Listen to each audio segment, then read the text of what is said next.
Ladies and gentlemen, good morning and welcome to this morning's Westminster Education Forum keynote seminar. It's a terrific pleasure to have you all here online with us.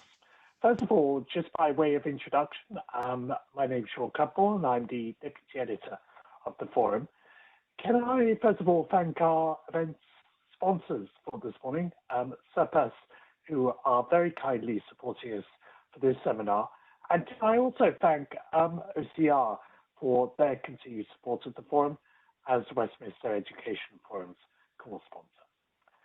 I'm just here to make a few business announcements, as I say. First of all, there will be an opportunity throughout the morning to put questions and comments to our speakers during the numerous Q&A sessions. So you can do this by putting questions in the Q&A box, which should be on the right-hand side of your screen as you see it.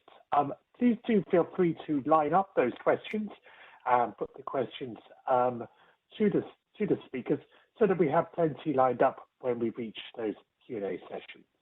We also encourage a lively discussion online through questions, as I mentioned, but also on the social media as well. There's an opportunity to continue the networking there and to discuss and speak with other colleagues taking part in the conference this morning. If you do use social media to discuss the seminar and its content and discuss it with others, please do feel free to use the WEDF hashtag, which is at the bottom of the slide on your screens at the moment. So that's really all from me. Before we hand over to Lord Hunt, our chair for the first half of the morning, I'm going to hand over to my colleague, Jamie McCarthy, who's going to talk you through the use of WebEx. Jamie.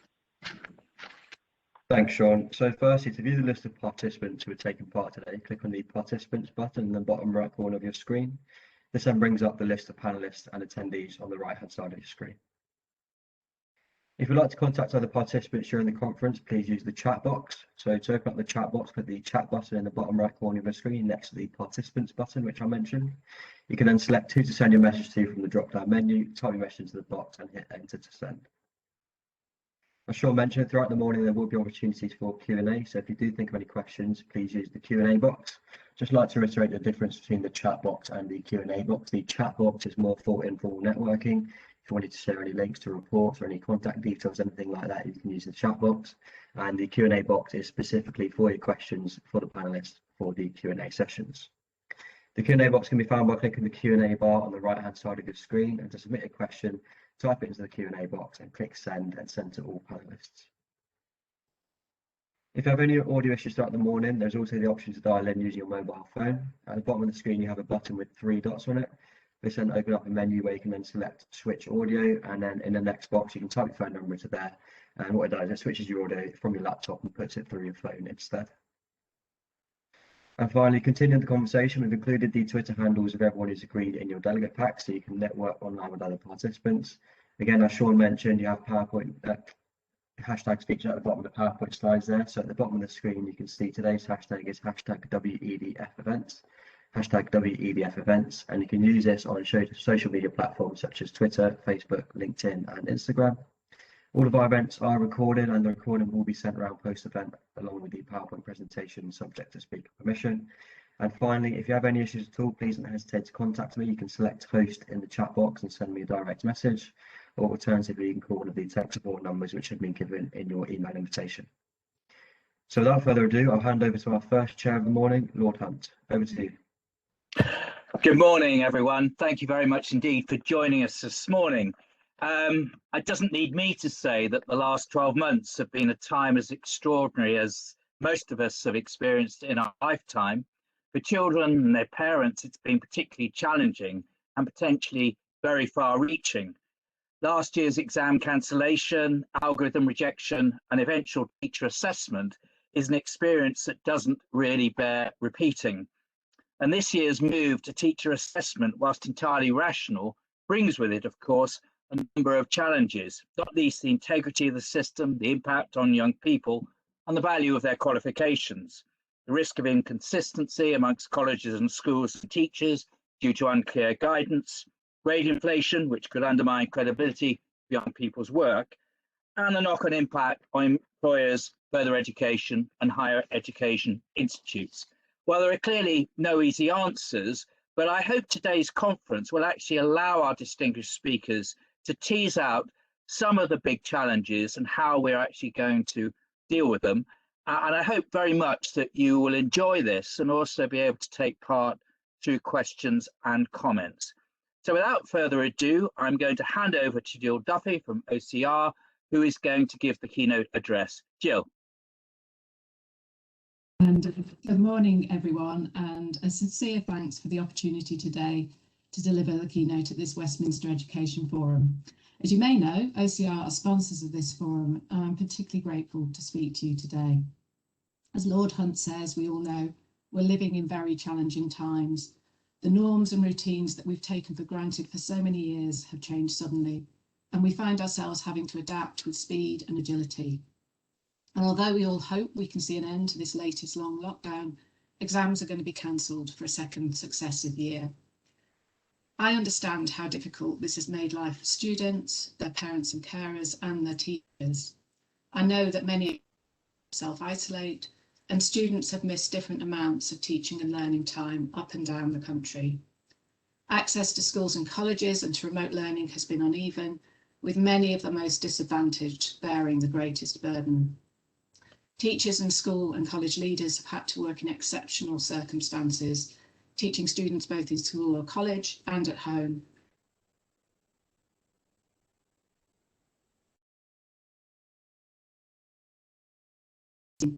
And I acknowledge with great appreciation the resilience of everyone involved. So to guide us through this year, OCR has adopted 5 principles for the process for awarding grades this summer. And I want to use this session to talk through some of these principles, touching both on lessons learned from last year and the issues and challenges facing us this year and beyond. The first principle we developed emphasises the importance of ensuring the physical safety and mental health of students, teachers, and everyone in schools and colleges at all times. This means that whatever processes we put in place should be sufficiently flexible to accommodate whatever circumstances people find themselves in. And this may include making use of technology so that students can continue their studies and take assessments at their school or college or at home. The mental health of young people, teachers, school leaders and exams officers needs to be given full consideration. There needs to be space and time for everyone when schools and colleges return on the 8th of March, space and time to understand the new demands that will inevitably be made upon them, time to make plans and time to adjust to their new circumstances. This is critical, but it won't be easy. A great deal has been asked of teachers and students, and more will be asked over the coming short months. But one lesson we can draw from last summer is that teachers proved remarkably resilient. They proved that they can adapt quickly to change and that they're prepared to go the extra mile to do right by their students. But we can't take this for granted. The last year has been relentless, and exams, or the lack of them, has only been a small part of the burden. As we look at the timelines for this summer and beyond, there's little opportunity to reflect and none for recharging the batteries. Notwithstanding all their other duties, schools and colleges will be submitting grades for their young people to exam boards on the 18th of June. To do this, they will need to have reviewed what evidence is available and what further evidence is needed. They will need to have kept records of this evidence and of processes by which judgments were made so that they can make them available if required as part of the external quality assurance process. And once final grades have been issued by the boards on the 10th and 12th of August, students will quite correctly have the opportunity to appeal, and some teachers will be needed to respond to these appeals at a time when they might have looked forward to a moment's respite. Meanwhile, it seems quite possible that teachers will be asked to provide schooling over the summer to help students catch up with lost learning. And this context of teacher workload takes me to our second principle, that we should strive for deliverability and simplicity. Taking full account of teachers' workloads is key, and as exam boards, we need to provide clear, accessible and succinct support. This advice and the support that goes with it must be provided by the board swiftly. Although this is not an easy task, I know that colleagues at OCR are working flat out to provide what teachers need as early as possible. And we're working closely as part of the Joint Council for Qualifications to make sure our advice is consistent and coherent across the boards. And this consistency is something we know schools and colleges want. But we know from last year that simply issuing timelines and instructions is not enough. And this is why our third principle highlights the importance of collaboration and transparency between schools, colleges and exam boards, ensuring that everyone is invested in this process. When the Education Select Committee reviewed lessons learned from last year, it was critical of what it argued was a lack of transparency about what was being proposed. So let's be clear about what is proposed. Teachers are being asked to make judgments about how a student is performing in their subject based on evidence generated during their course of study, including in the next few months. They are not being asked to estimate what grade a student would have achieved if they sat an exam this year, which is what was asked of teachers last year, nor are they being asked what grade a student might have achieved had there been no pandemic. In order to make allowances for lost learning, the requirement is that students should only be assessed on those topics or areas that they have had the opportunity to study. And as we know, this will vary from school to school and from student to student within those schools. So national tests taken by everyone will not be possible.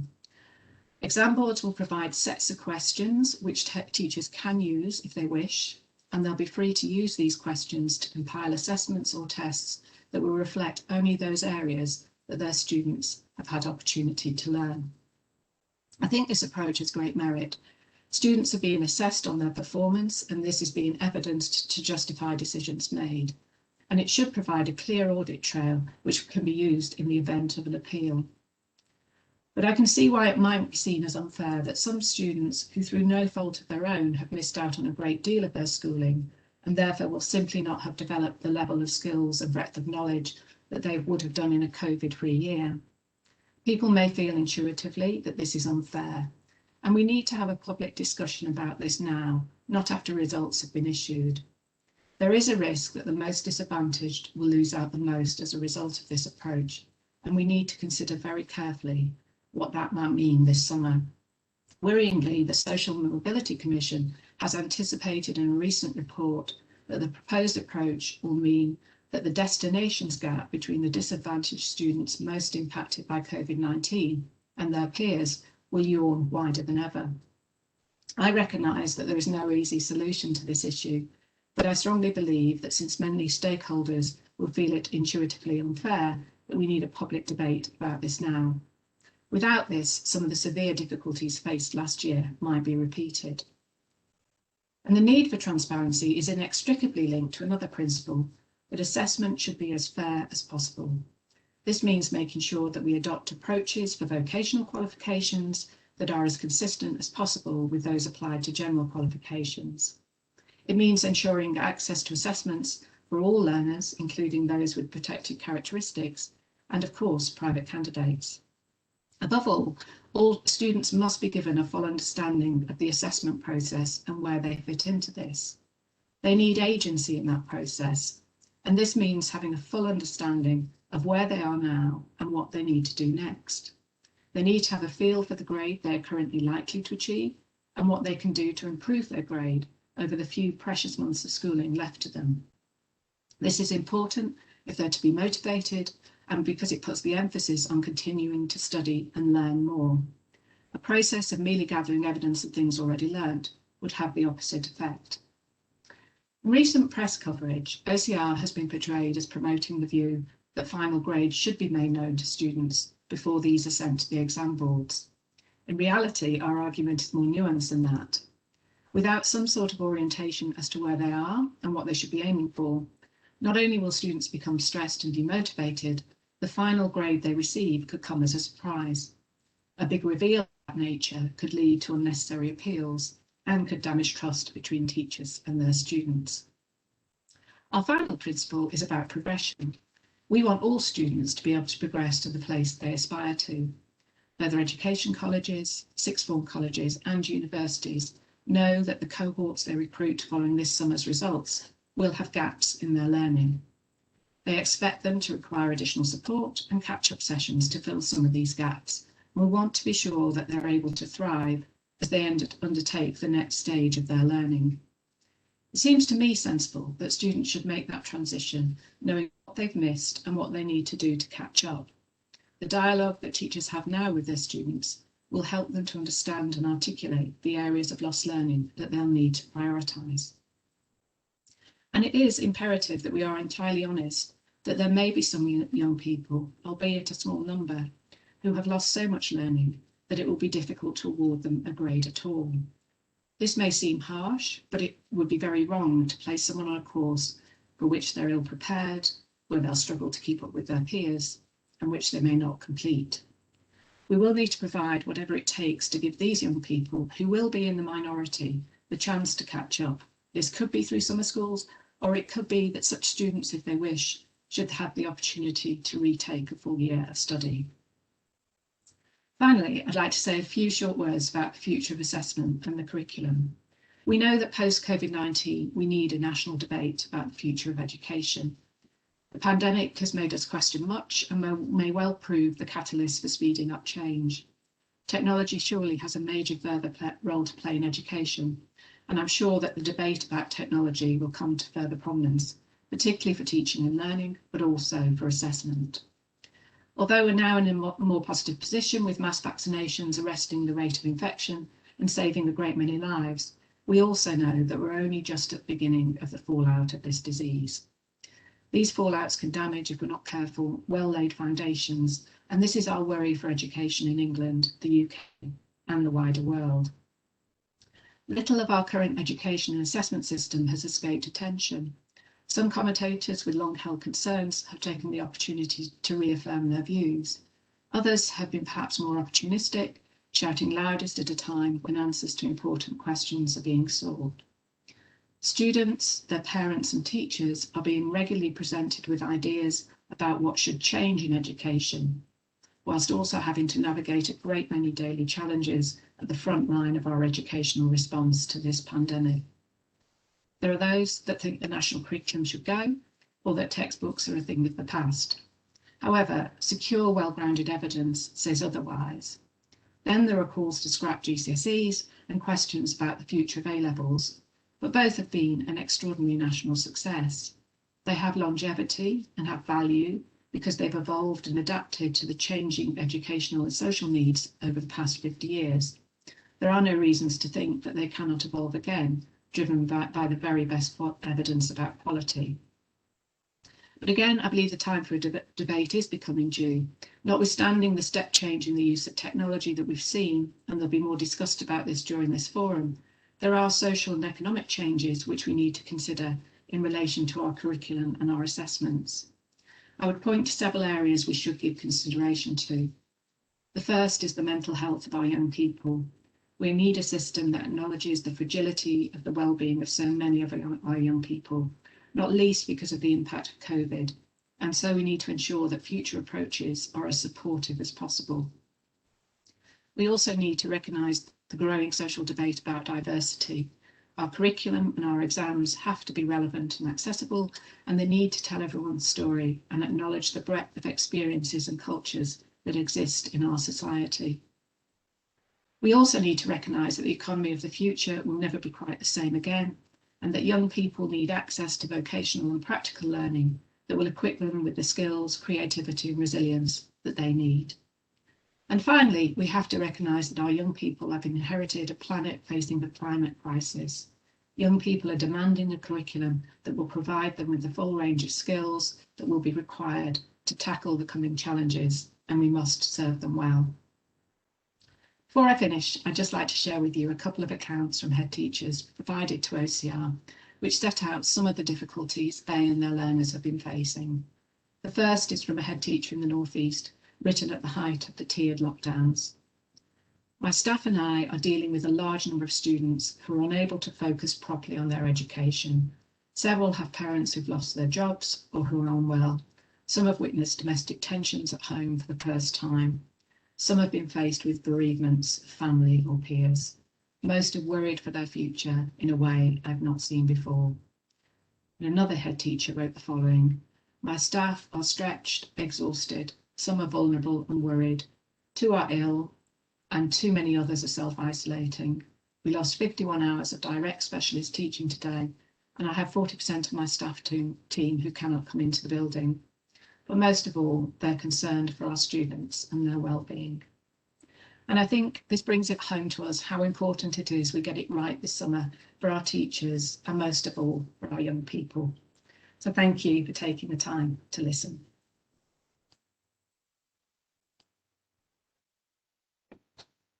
Jill, thank you very much indeed. That was very succinct, and you packed an awful lot in it. I'm very keen to encourage colleagues who are in on this conference to put questions to you, and I'm looking to my column to my right to see when they're coming up. But perhaps could I just start off, just one question to you first of all. You talked about producing guidance swift and consistent as soon as possible. Can you give me any indication as to when you think it's going to reach colleges and schools and teachers? Yeah, absolutely. So I think we've already started giving some guidance last week on the back of the outcomes of the consultation, and we'll be giving some further guidance this Friday. I think what we're committing to across all the exam boards is that we make sure that we have given all the detailed guidance that we need to have given before the end of March. And then just one other thing about the guidance. I mean, I was very taken by your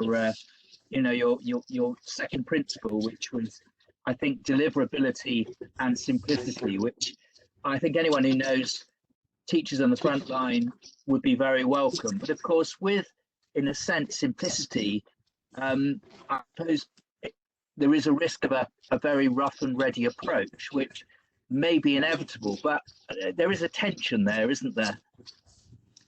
Yeah, I think what I'd say about that is we are striving for simplicity, and as you say, there is a tension, but what we're trying to do with the guidance, and we are working flat out, at OCR, and I'm sure, and I know other awarding bodies on this, but what we're also doing as part of that in putting the guidance together is at OCR we're working with teachers as well. We're getting them to have a look at it and to say, is this clear? Do you think you can deliver it? Is it as simple as it could be? So we're very much engaging teachers all the way through to make sure that what we're doing will be incredibly clear to them about what they need to do. Can I just come on to the issue about students who really haven't had time to develop their skills to perhaps be even come within the grading system, and particularly those young people who will be disadvantaged on many factors? And you talked about a public debate and the need for this to be fully discussed. How do you think that should happen? I mean, who's going to lead that debate? Is it going to be led? Well, I think we've got, I mean, in terms of specifically on lost learning, obviously we've got Kevin Collins there now looking at the issue of lost learning. It's certainly something we have across the board, very regular meetings with ministers, and it's certainly something that we're talking about there. So, for example, one of the things that I mentioned in my speech about, should for some learners on a voluntary basis, should they be able to retake a year, is, that's an example of something that I think should be up there in the debate, that we should be having that debate about what measures should be taken. So I think, we can promote this debate, and we certainly talk to the teachers and stakeholders that we have contact with about it. But I think, that there's plenty of debate out there about lost learning at the moment, and what are the ways to really address that. Any discussions with government? I mean, yes, as I say, we are talking, we have regular meetings with ministers, so we're talking, coming with our suggestions then. But, I expect Kevin Collins is also having a lot of discussions, obviously, with ministers and with government on that.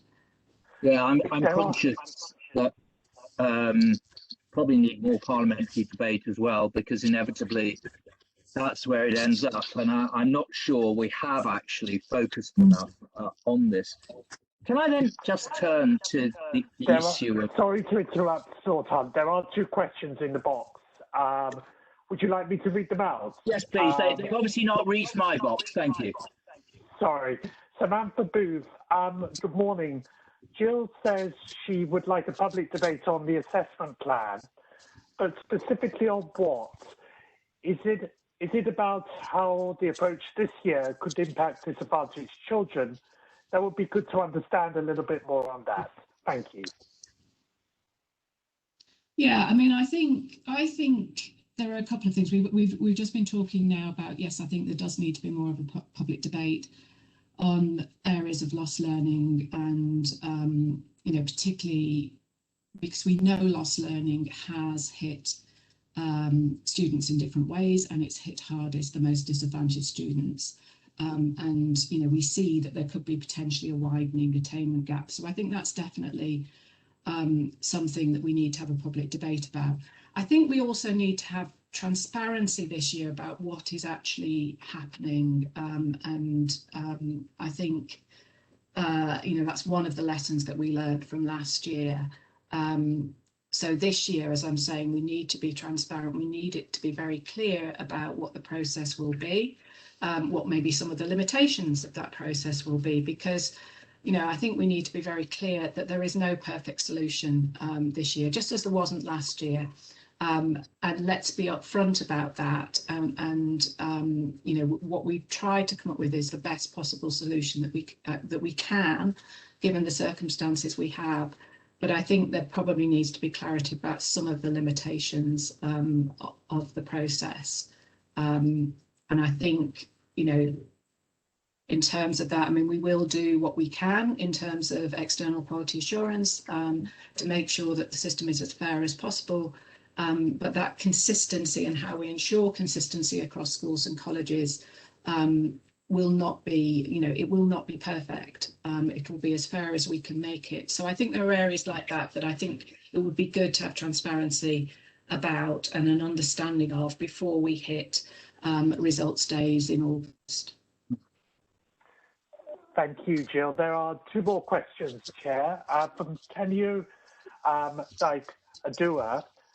Good morning, all, and Jill. I'm the head of department and an EDD Year 2 student at UCL with a focus on curriculum assessment and pedagogy. Do you have any comments about the nature of assessment post-COVID-19? Will things simply revert back to normal, or will we be pushing for the evolution of GCSEs and A-levels in response to what has taken place this year and last year? Yeah, that's a brilliant question, and you know, I haven't got a crystal ball. I mean, you know, I suppose a general point is when you have something that happens like this, which has been a major change, that can lead to greater change, or it can lead to a reversion to what's gone before. So I haven't got a crystal ball, and I don't know quite what direction it'll go in. But as I've said, I think that there is time for a debate here. That there is debate going on. There's lots of questions about, should this be the end of GCSE? Should it be the end of A levels? I welcome that debate and welcome having that debate. But you know, as I've said, I think GCSEs and A levels have stood the test of time. They have changed a lot. It's not like we've had you know, a qualification system that's just been the same all the way through the last 4 or 5 decades.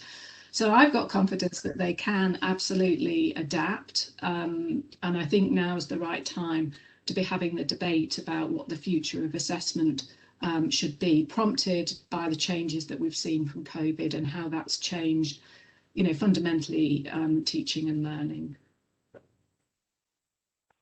Quite a few questions coming through now, Chair. So if it's okay, if we could just take a few more of them. Jason Lewis, you've talked about the future and the ongoing impacts of the pandemic on education. Do you have any sense of how different summer 2022 will be in terms of examinations especially, back to normal, question mark, or changes, question mark? Yeah, I mean, that's another good question. As you can imagine, our priority at the moment is really to focus on what we do for this year and how we make assessments of students in 21 as fair as possible.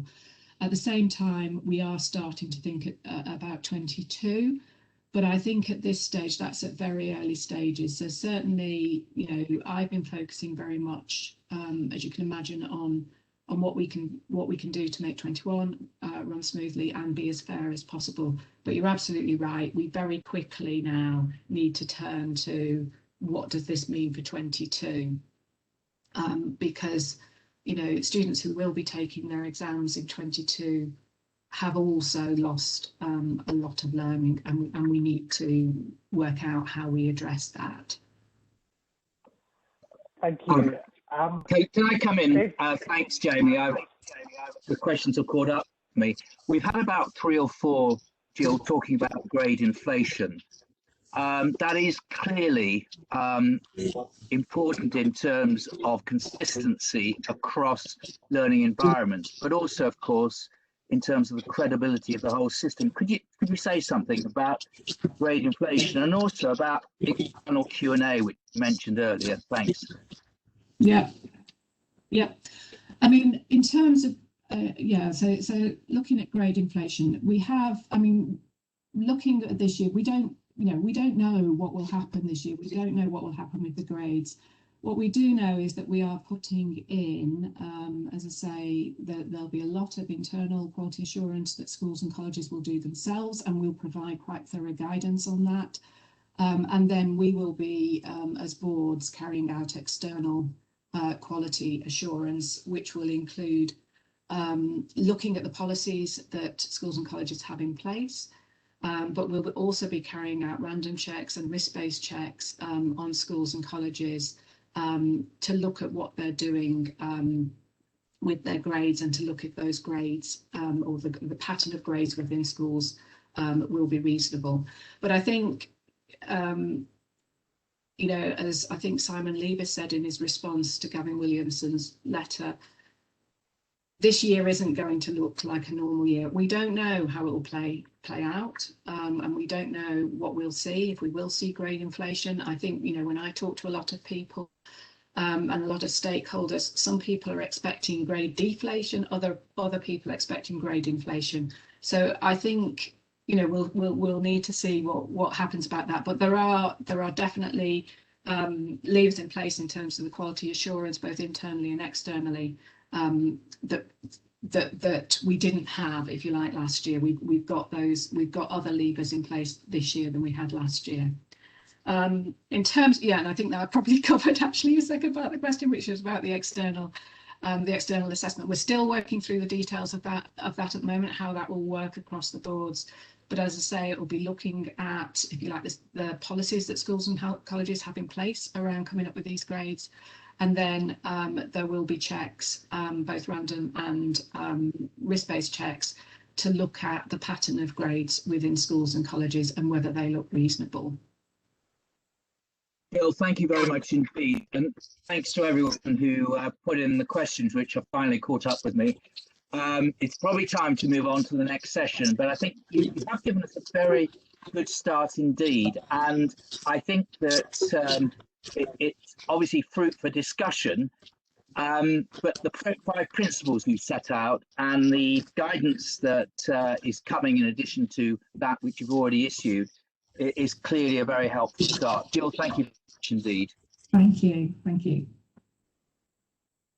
So I think, Jamie, we should move straight on to our next session.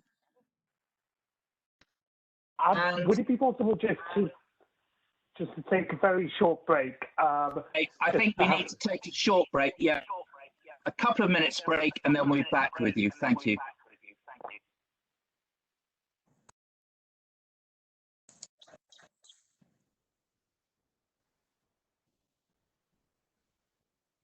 Ready to resume when you are, Lord Hunt.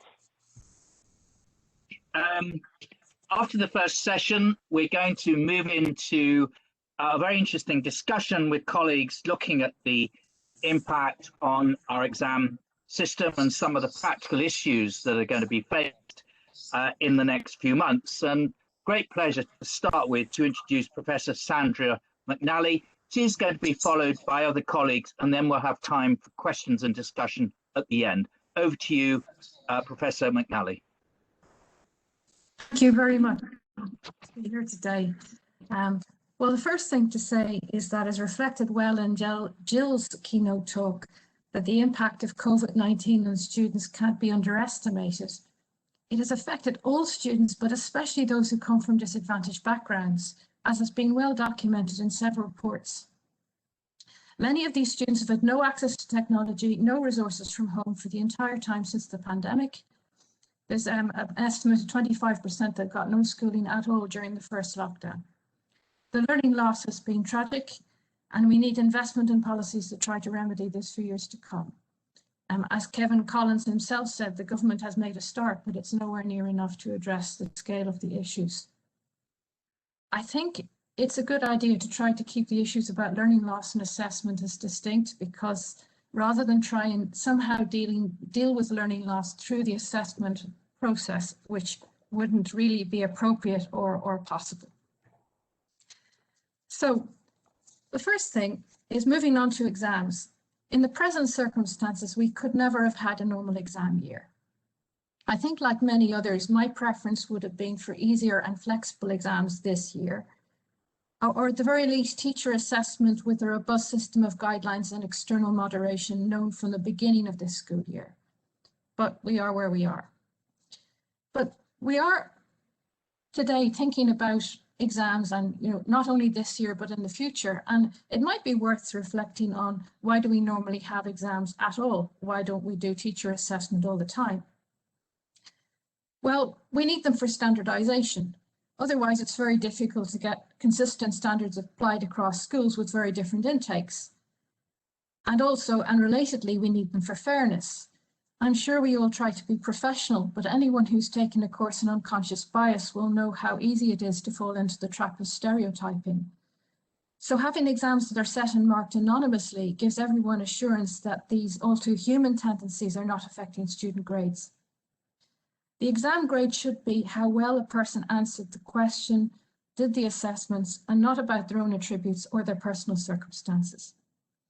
Finally, and not so relevant for this year, but relevant for the future, is that we usually need exams for accountability, and this is an important part of the education system in a country that gives schools very significant autonomy.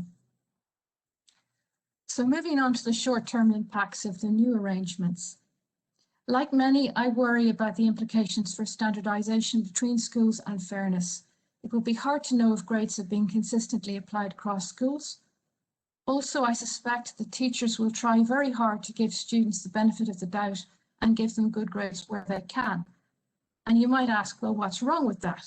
Well, it will very likely lead to grade inflation. Although we don't know for sure, I think one can see factors in the current system, in the current announcements, that lend themselves to grade inflation. I don't think some temporary grade inflation this year is necessarily a major issue for those continuing within education, so long as they could get correctly allocated to the next stage and get appropriate support within their course for learning loss. But the risk with a lot of grade inflation is that people will not be able to get into high demand courses because of oversubscription. So I hope that relevant organisations inside and outside government will be using this time to try to predict where oversubscription might occur and think about what they might be able to do about it. For example, is there a way to expand places, and what practical steps might be taken to facilitate this?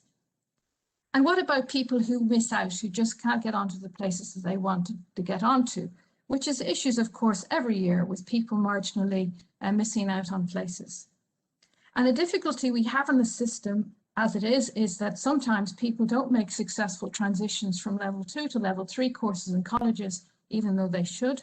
So really paying attention to what support programs exist in further education colleges from level 2 to level 3 courses is important, particularly for this year, but in every year. I did write a paper with relevance to grade inflation about the effects of the events of 1968 in France, This is a time where exams were cancelled and there was huge grade inflation. Many people accessed university than in a normal year. And they did well in the labour market as a consequence later on because they were able to access opportunities. So temporary grade inflation is not necessarily all bad news, provided, of course, that it's within reason. You don't want grades to lose all their value in signalling how people have actually done. And unlike the events of 1968, there is huge learning loss this year. This means that however people do in the assessments, whatever their grades, they will need support next year. Otherwise, there's a risk of dropout and greater youth unemployment. And disadvantaged students will suffer most from that because they've had the greatest learning loss this year and last year. Now, what of longer term impacts? We can't go back to normal immediately because learning loss has affected multiple year groups.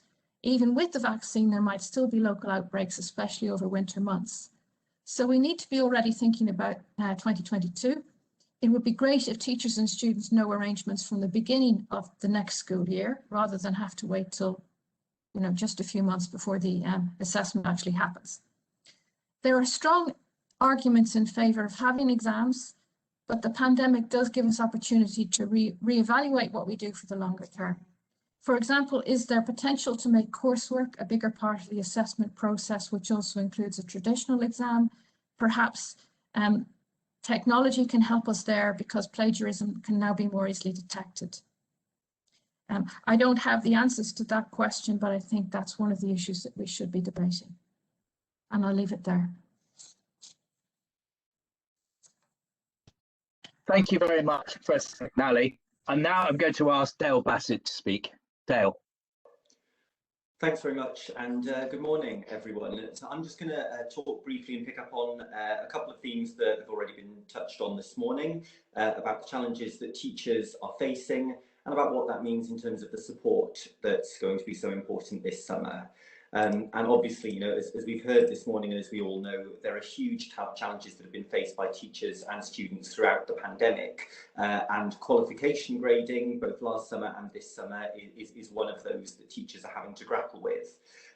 We've heard both Jill and Sandra articulate why this isn't a normal year. There are no exams. There are limitations on what we can achieve, and we can't really compare things to other years. So the focus has to be on enabling students to progress to the next stage of their education or the next stage of their lives, and supporting this cohort that's had so much disruption.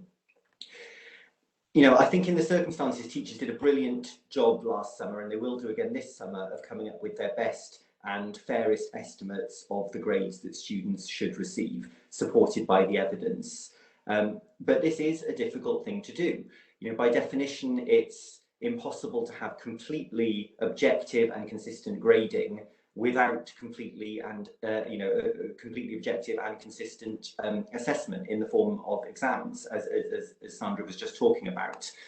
And this summer, we've obviously got the added challenge as well that most students haven't been physically in school for most of the academic year. So students might have more gaps. There might be more inconsistency in terms of where different students are. And teachers might not have as good a view of that as they normally would do, not spending every day in school with students. And there might also be less evidence to help teachers make their judgments. Students might not have completed all the same work in school as they usually would have done. And I think it's just important to say that AQA and all of the exam boards, we absolutely understand how anxious teachers are, how exhausted teachers are with everything that they've been through over the past year. So our role this year is to make their lives easier and to ensure that things are as smooth and as coherent as possible. So what that means is that it's critically important that teachers are supported in making the best judgments that they can, and that we do everything we can to support consistency within and between schools and colleges. And this is what AQA and the other boards are focused on over the coming months, providing as much support to teachers as possible. Now, we know from our research and from our discussions with our teachers that although they are confident in their professional judgments, they are worried about workload, and they're worried about having the right support and materials to ensure they can make their judgments to the right standard and as consistently as possible. And they also want support to know that the evidence they collect to inform those judgments is suitable.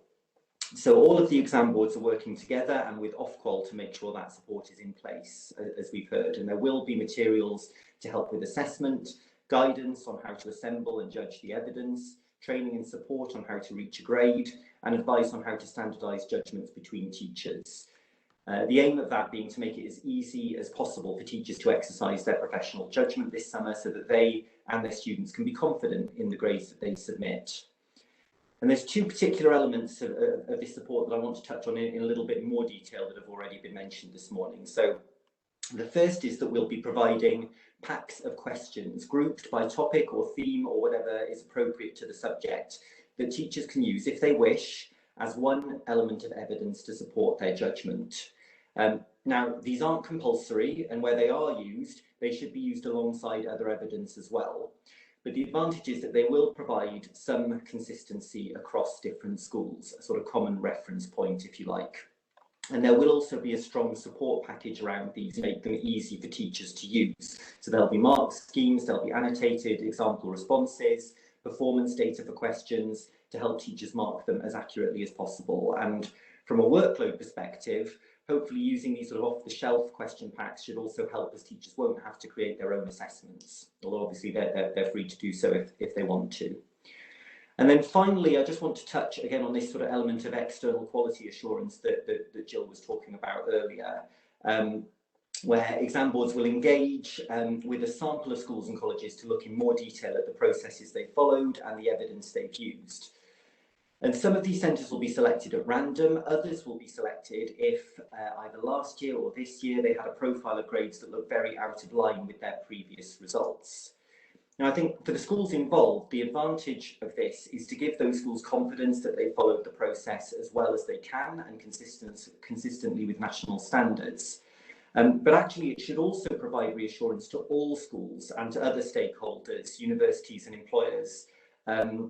You know, it won't be able to completely prevent any grade inflation from happening, but what it should mean is that we'll be less likely to see outliers of schools that have seriously misunderstood the standard and been either too generous or too severe in their grading.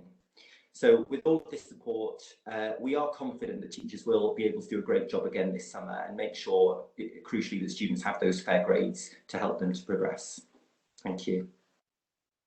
Thank you very much indeed, Dale. Now, Dave McCormick.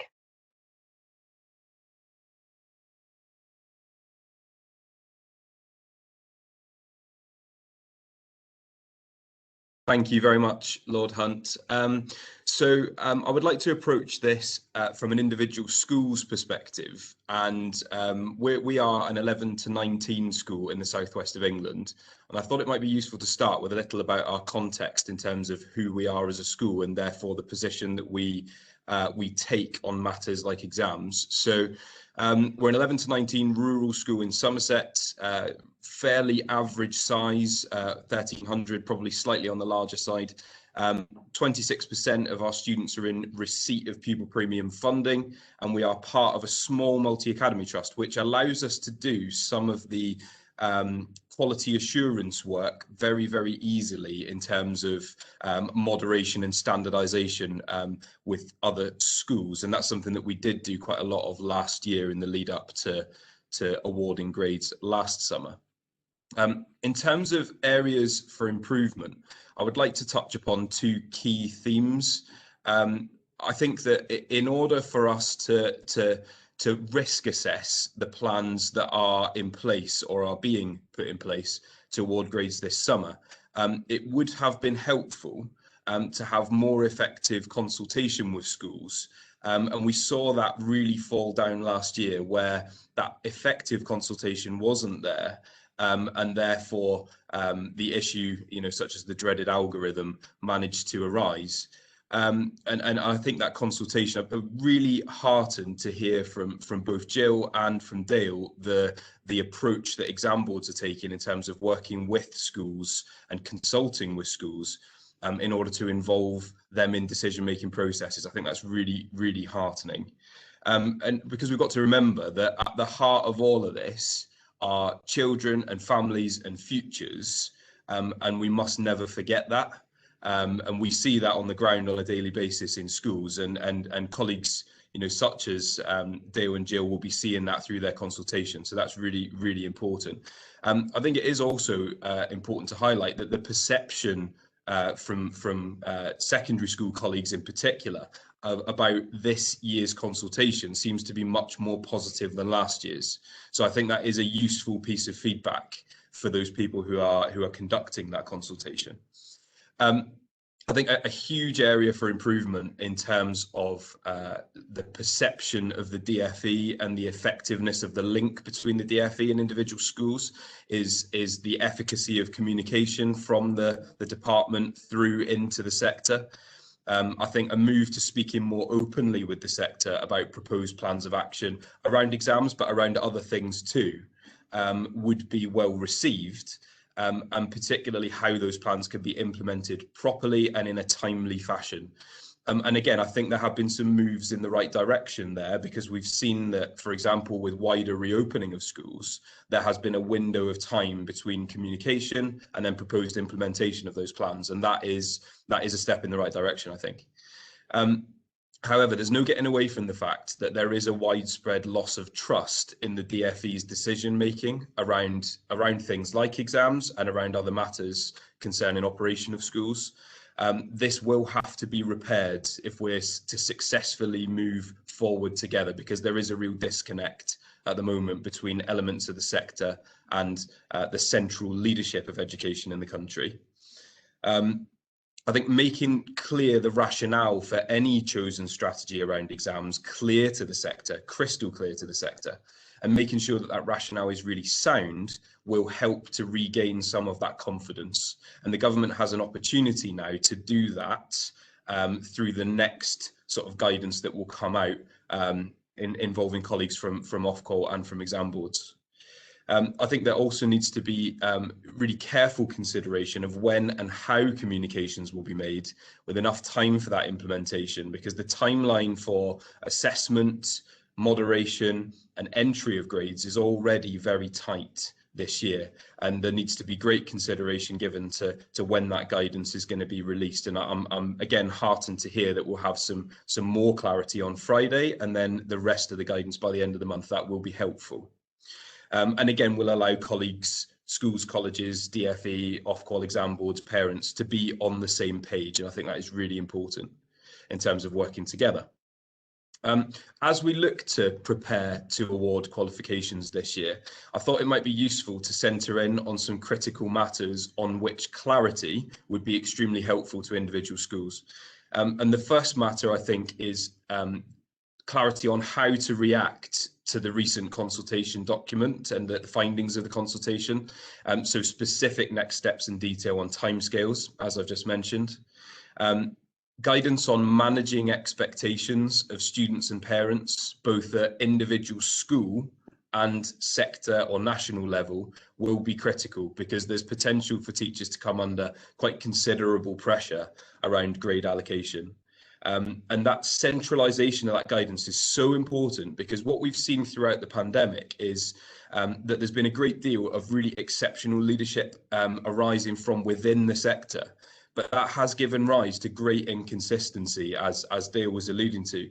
And naturally what happens when there's not that central, strong, clear leadership is that others rise to fill that void, and then there's that natural inconsistency across the sector. And we've seen that last year with schools taking very different approaches to grade allocation, to evidence collection, and that is inherently unfair, because a young person in one school who is awarded a grade 7, we need to be as sure can be, or certainly within a tolerance, that that grade is the right grade for that young person, and that is the same grade that would be allocated to a similar student in another school. So those things are important in terms of fairness and transparency and next steps for students.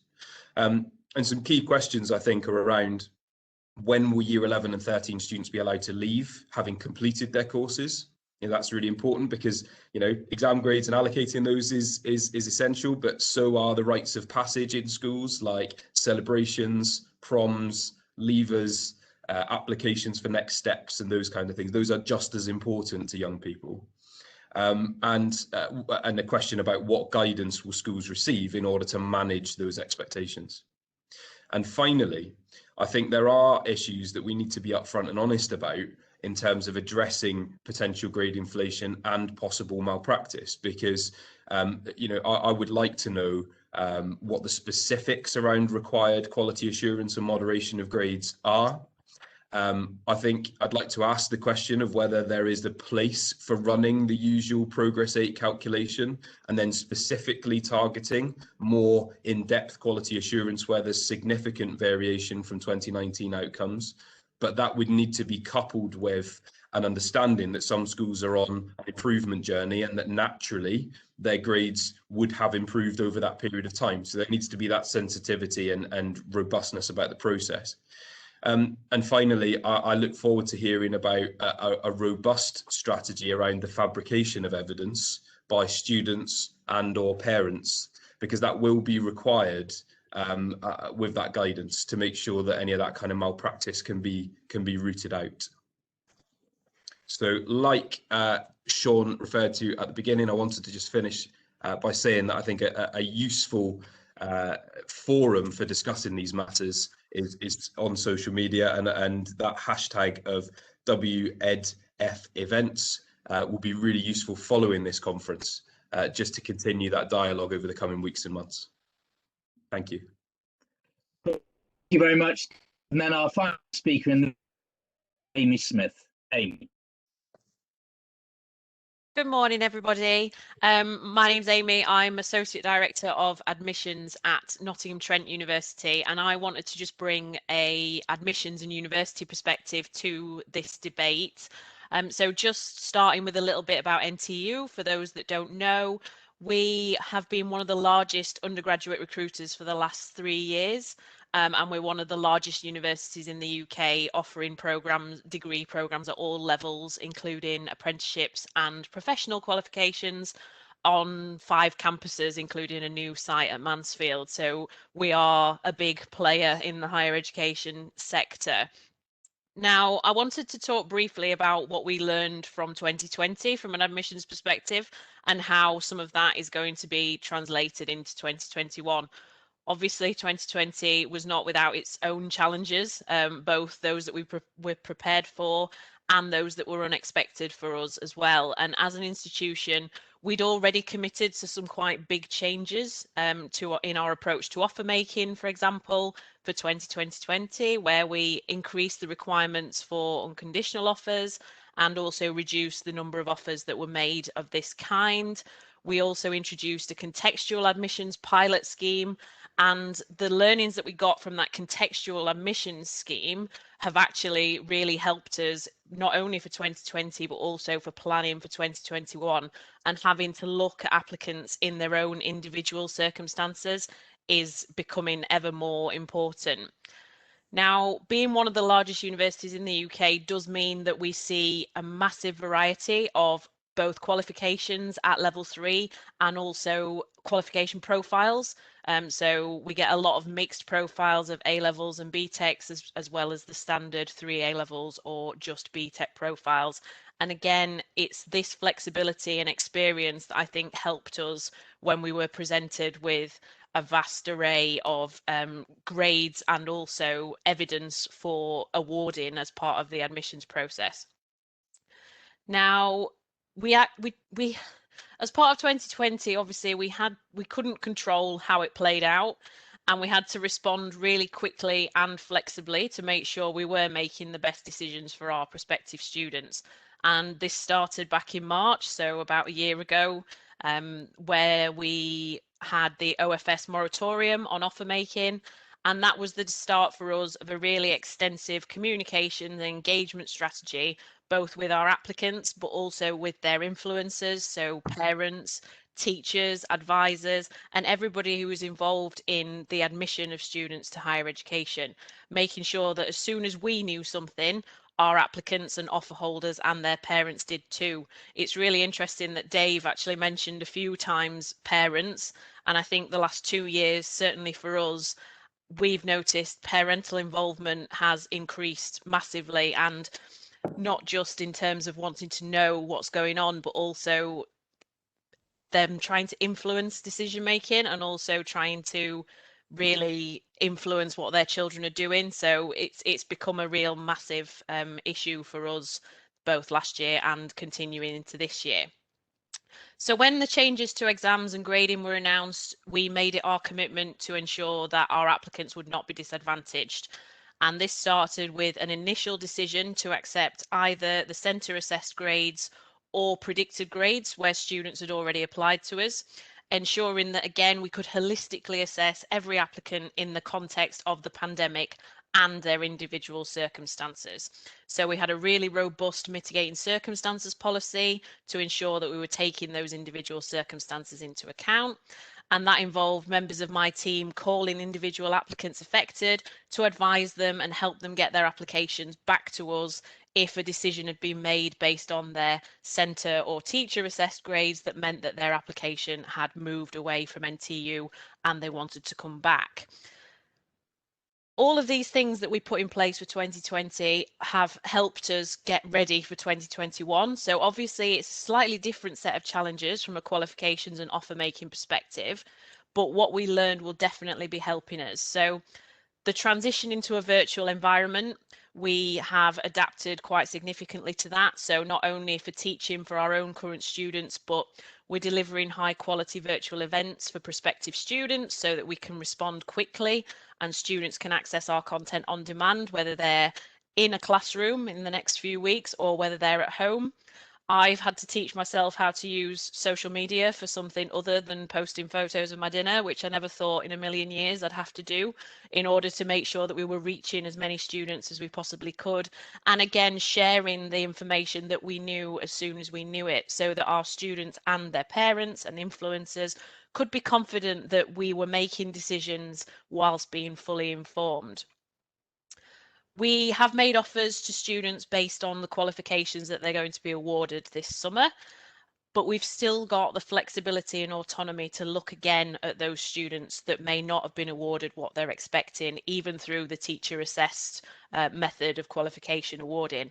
So we're frantically preparing for A-level results day at the moment, but also following on from that, I think something that's continuing to be important, but also is going to need a bit more dialogue with the teaching sector is around transition support. So every year transition support is a key activity for us at NTU to make sure that our prospective students are ready for university life. But this year that's obviously even more imperative because of making sure they're not only emotionally prepared and mentally prepared for the transitions to university, but also academically. So the sooner we know about things like lost learning and about any sort of content gaps that may be in a student's knowledge, particularly when they're taking A-levels, so when they're very specialised in those subjects, and where that A-level subject is really imperative for transition to a degree. So things like A-level maths for engineering, science courses, and obviously mathematics. If there are content gaps and lost learning, then the sooner we know about it, the more we can put in place to make sure that that student is not disadvantaged and they're able to transition effectively. And I think the final thing to just say on that is that we are using our knowledge and flexibility to ensure that we can support applicants in making the best decisions for them.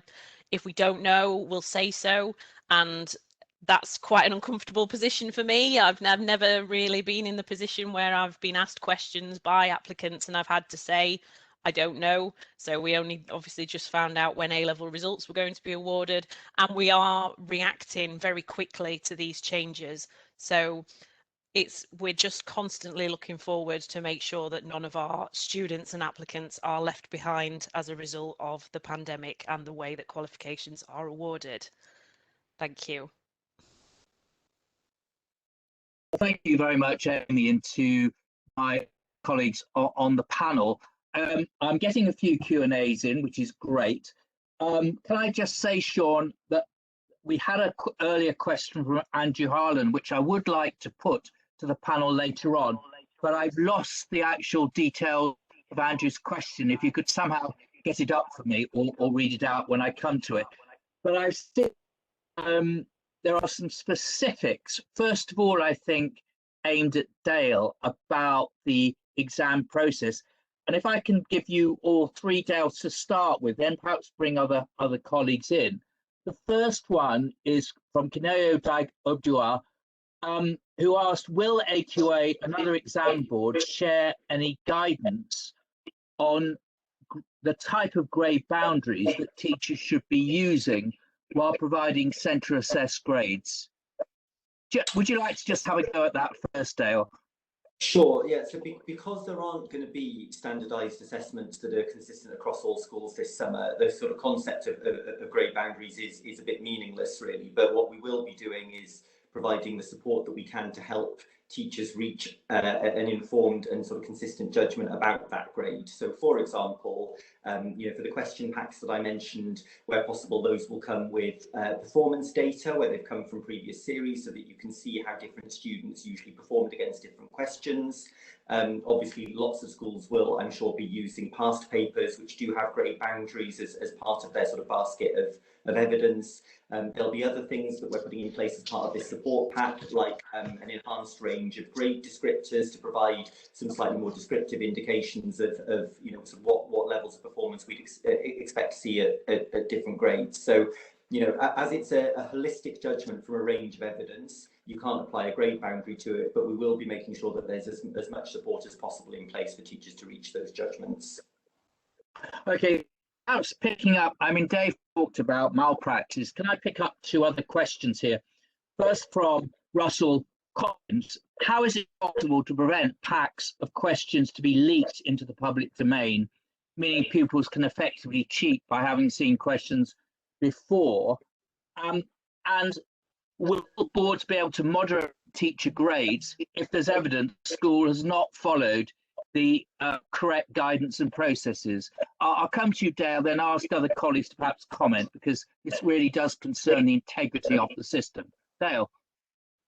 Sure. So, I mean, on that first question, so Philip Wright from JCQ is speaking a little bit later, and he might be able to add something to this. But I think that at the moment there's discussions going on with DFE about what the right way of sort of providing those assessment packs is. But it's important to understand, they are not mini exams, which is kind of a term that's sprung up in the press over the past couple of weeks. They are not intended to be a high stakes, standardized, confidential assessment. What they are intended to be is a tool that's easy for teachers to use to contribute to the basket of evidence that they will bring together to inform their holistic judgment. So, we're obviously kind of in those discussions about what the right way of doing that is. But I don't think it's sort of the right lens to look at it to kind of say, okay, these are very high stakes and they need to be kept secure in the way that exam papers normally would be. On the question about the moderation of teacher grades, so I'd steer clear of the word moderation, because that sort of has a particular meaning. But absolutely, the purpose of this external quality assurance process is for us to try and identify schools that have, whether unintentionally or through malpractice, come up with grades that don't feel right, that look significantly out of line with where we would expect them to be. And if we do identify cases like that, then we will be able to direct the schools to go away and say, actually, the evidence you provided does not support the grades that you've come up with. So we either need to see the evidence that does support that grade, or you need to go away and have another look and say, actually, what grade is supported by that evidence.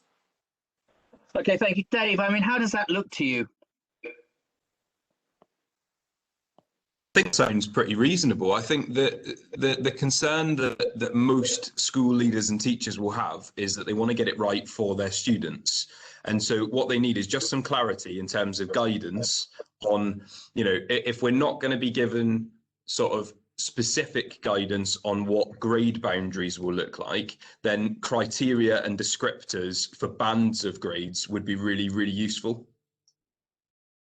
Thank you. Can I just ask Professor Mcnally, I mean, I was interested in your comments about the experience in France quite a few decades ago, in terms of grade inflation being perhaps not so much to worry about. Of course, the integrity of the system is something to worry about, isn't it, in terms of the credibility of this year and also the impact on for the future? Yes, I think I'd sort of say a degree of grade inflation is perhaps not something to get overexcited about. You know, if it goes up a few points this year, I don't think it means that we shouldn't go back to something more similar to previous years going forward. But we should be a little tolerant of perhaps a few more people getting the grade C's, for example, than before. But obviously, you know, that's within limits. You do have to have some sort of quality assurance in order not to just destroy everything for this year for the students and for the teachers. So it's a really, really important issue, and it's a really difficult one because, I mean, will the awarding bodies, will Ofqual really be able to force schools to change their mind, or if in the case where of suspected malpractice, for example? I hope that they will have some of those powers. But one other point I'd like to make is that even if things are okay this year, that there is a quality assurance, that we don't have massive grade inflation, that we don't have these things that we're worried about, it will not mean the same as last year because people have learned less on previous years. So other universities and courses where people go on to do will have to be prepared for the fact that people will not be prepared as prepared as in a normal year for what they go on to do. So they will need to put support in place for those people to avoid dropout. Okay, thank you. Amy, do you want to say a little more about that? And I mean, you talked about your preparations, but both in the light of your experience last year, but also the new circumstances. Yeah, so it's something that's very high on our agenda, preparing for that, not only from an academic perspective, but also from a social and mental perspective. So we had a discussion a couple of days ago that we're going to be dealing with 18-year-olds who may have never even been in a pub before. So there's all of these other things that we also need to be prepared for as a university community. But from a transition preparation perspective, yes, we're going to have to put extra support in place, both very content specific, but also those academic skills that these students may not have at the same level as our maybe previous cohorts of students. We do embed academic skills into the curriculum so that students do get equitable access to that, but I don't think we can say that this won't be and won't have to be uplifted, certainly for this year and potentially even for years going forward. You know, obviously next year's cohort won't have taken their GCSE exams, so there'll be differences for the next few years and not only this year. I think, Amy, it's appropriate then to put a question from Jeff Chapman. What value and savings would your institution derive from a post-qualification admission system? Oh, I think post-qualification admissions deserves a conference of its own, and I hope I won't take up too much time by answering that question. So it completely depends on what flavour of PQA we are operating in. So whether it is full PQA when the whole system is post-qualification, or whether it's post-qualification offers and decisions, that will depend on the approach that we have to take from an admissions point of view, and the associated savings with that. The one thing I would say about PQA that I think, again, we can learn from some of the things from this year and last year is the importance of relationship building with universities from a student perspective, but also from a teacher and advisor's perspective. Now, a full PQA system, we would lose some of that, where students would not be able to submit their applications and build that relationship with us and share the information that they've been able to share this year, particularly around their own individual circumstances. So that's something that I think we can learn quite a lot from the last 2 years in a PQA system. And it's something that I definitely wouldn't want to lose in favour of just all the activity going to post-qualification. Any other comments on that? No, I can't tempt anyone. All right, I want to read you Andrew Harlan's question because I think it's interesting and relevant to the future, really. So here it is. We've seen over the last year, in response to the pandemic, a demonstration of how the traditional exam system has been called into question over fairness and serving the educational needs of learners. However, in the opening address, it was pointed out that the professional judgment of teachers through teacher assessment is in some way that cannot be trusted, and only an established and responsible exam can be trusted to do that. My question is, can we not put education delivery first, linking home and educational establishment together with a combined and integrated assessment system using all the background assessment machinery at our disposal to help define good teacher assessment linked to external assessment management? Can we give the essentially the tools and ownership they need to deliver a more holistic education assessment system? My background is mainly health, and I think a lot of people are talking about what have we learned in terms of the future, and can we change the system in the light of our experience? I think behind Andrew's question is very much the same question, which is sort of build back better in a sense. Dale, I mean, you're just speaking from your point of view as an exam board. What do you think? I mean, so I don't think it's the case that teacher assessment can't be trusted. I think teacher assessment is different to exams. So exams are standardised and objective, and that brings strengths to it, but it also has weaknesses. You know, there's limitations on what exams can assess, but the advantage of them is that they can assess those things fairly and consistently.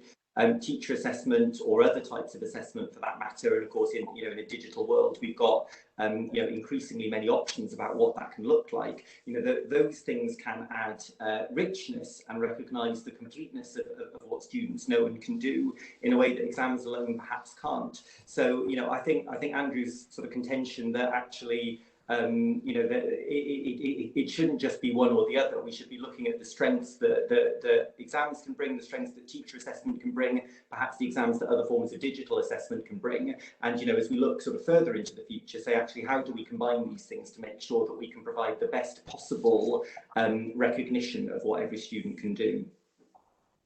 Okay, thank you. Can I, Amy? I'm going to come to Dave at Professor Mcnally in a minute. Amy, what's your feeling about this, the future, what we've learnt? So I think there is something about evidence in order to assess a student performance, and that perhaps examinations alone are not sufficient evidence from that holistic assessment point of view. I mean, we have obviously the autonomy to set our own entry requirements when it comes to things like qualifications, but also adding in additional admissions assessment where qualifications alone aren't sufficient evidence for progression to higher education. So things like interviews and portfolios, and that sort of approach allows us to get a more complete picture of the applicant and their learning style, their approach to a particular subject as well. So there may be merit in a more rounded assessment approach in the future that, again, learnings from the last 2 years can help to influence that when it comes to assessing students at level 3 in particular. Thank you. Dave, you talked earlier about the DFE restoring credibility, and it does seem to me that one of the ways in which that can be done is to really start a fairly open-ended discussion about the future of assessment and examinations. Do you see that coming, and is this an opportunity to redo? I really hope so. I'm excited by the thread of this conversation around this question. It's an excellent question from Andrew. I think there's a real opportunity here for the DFE to show some really high quality leadership around an open and proper discussion about what is best for young people in terms of assessment at GCSE and level 2, and then A level and level 3. I think the thread of what you said, Amy, around admissions and a more holistic admissions process is again really exciting. I think I would just pick up on one aspect of Andrew's statement, which was around the kind of implication that teachers can't be trusted to come up with these grades and to follow process. And I think my view on that is around the lack of high quality central leadership and guidance leading to inconsistency. My criticism is not of teachers' professionalism, quite the opposite. My concern is that people have had to fill a void in terms of leadership and guidance, and that does inherently lead to inconsistency. I think teachers have been put in a very unfair position over the past 12 months, and that's what I would like to see never happen again. Thank you. Professor Mcnally, what do you think? Thank you. Yeah, well, I mean, I think you do need, it's not that anybody is willfully biased, but you do need some sort of moderation just to ensure that our unconscious bias don't get in the way. And many studies have shown that unconscious bias does get in the way, including in a teaching context. And I wish it wasn't the case, but we do have to be honest about it and say it is the case, and we do need some moderation and quality assurance every year going forward. But that, you know, thinking about can we change things? It's not the case that a final examination is the only means of assessment across the board in GCSE and in other exams. I know, for example, in English GCSE, there is already coursework within that, and that is something that's part of a normal year. And my understanding is that these things have evolved over the time GCSEs have been in place. There might be some questions about, well, should you have more coursework as well as a final exam? What are the weightings? What are the right weightings given to those different components in different subjects? And what about their pedagogical value as well? Because with coursework, I suppose it enables you to test comprehension and rather than remembering facts, whereas exams tend to be often about remembering facts because of the time pressure. So it's probably useful to revisit some of that, and I hope that will be.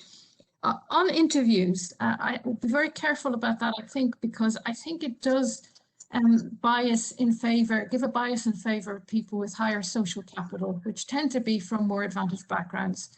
We have to be careful about that not everybody has those privileges, and we don't really want to be assessing people on those things, I would argue. Very much. For the future.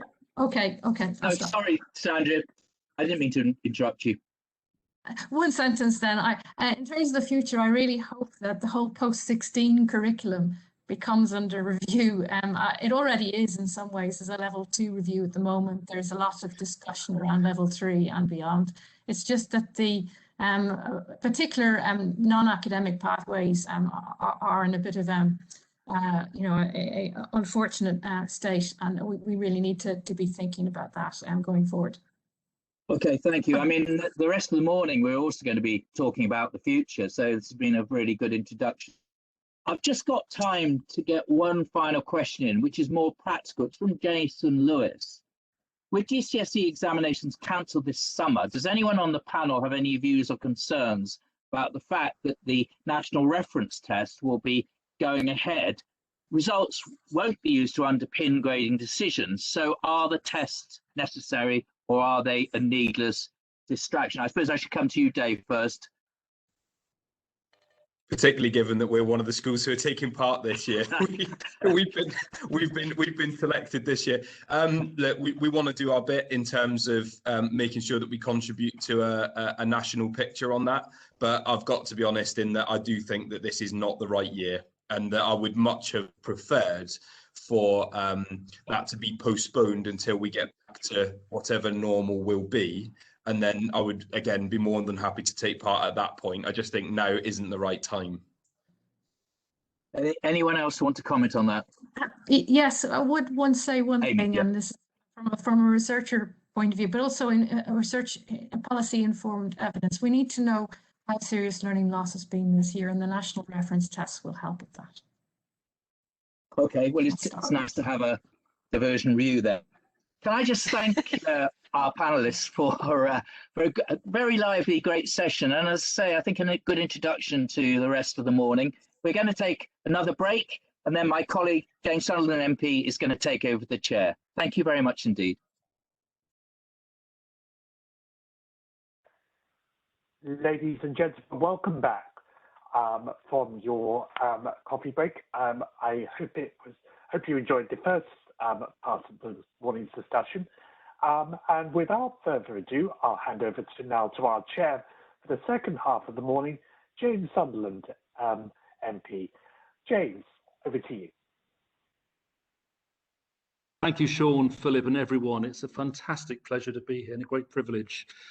Just by way of background, I've just had an hour and a half chairing the Select Committee for the Armed Forces Bill, which is about to go through Parliament. And we had two divisions right from the outset. So it's quite fraught here in Westminster, but that's what we're paid to do. And I'm delighted to be here, albeit 5 minutes late. So apologies for that.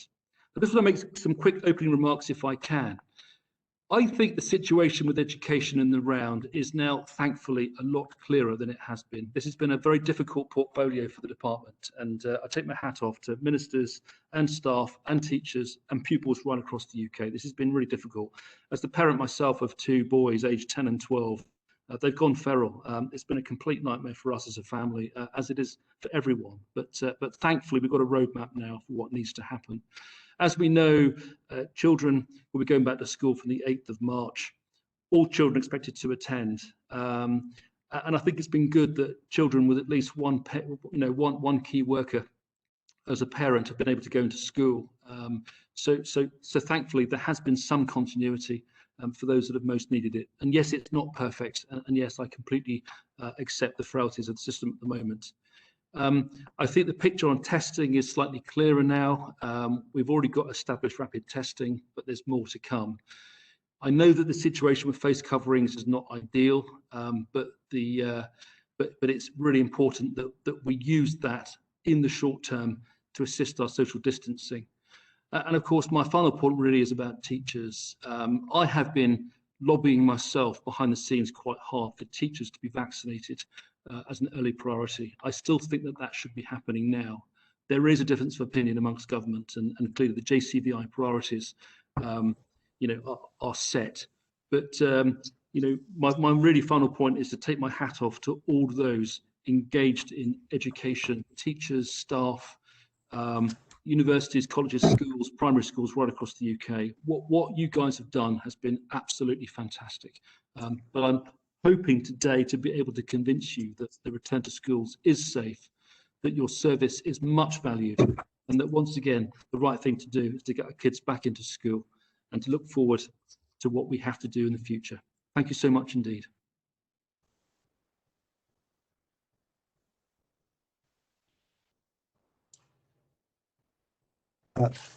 Thank you, James. My name is Philip Wright. I'm from the Joint Council for Qualifications, and I think the first thing I want to do this morning is to thank the organisers for the kind invitation to be able to update you today on awarding in 2021, and especially following the recent announcements by the Department for Education and Ofqual. And I think I want to echo James's words and really recognise the work in schools of teachers, exams officers and senior leadership teams who have worked tirelessly to support their students. We are fully aware of the pressure schools and students are under at this time. I think saying 2020 and 2021 are difficult years is a significant understatement. The efforts to address lost learning, the need to transition rapidly to remote learning for students to minimise further time loss, and the need for government to adapt examinations and assessment policy has compounded pressures within our schools and colleges. I want to say a big thank you to all teachers for continuing to deliver during such a difficult period. I also know you heard from Dale Bassett from AQA earlier this morning, but I hope you will find this presentation helpful in providing a picture of the roadmap in how we are supporting awarding by teachers, along with the exam boards.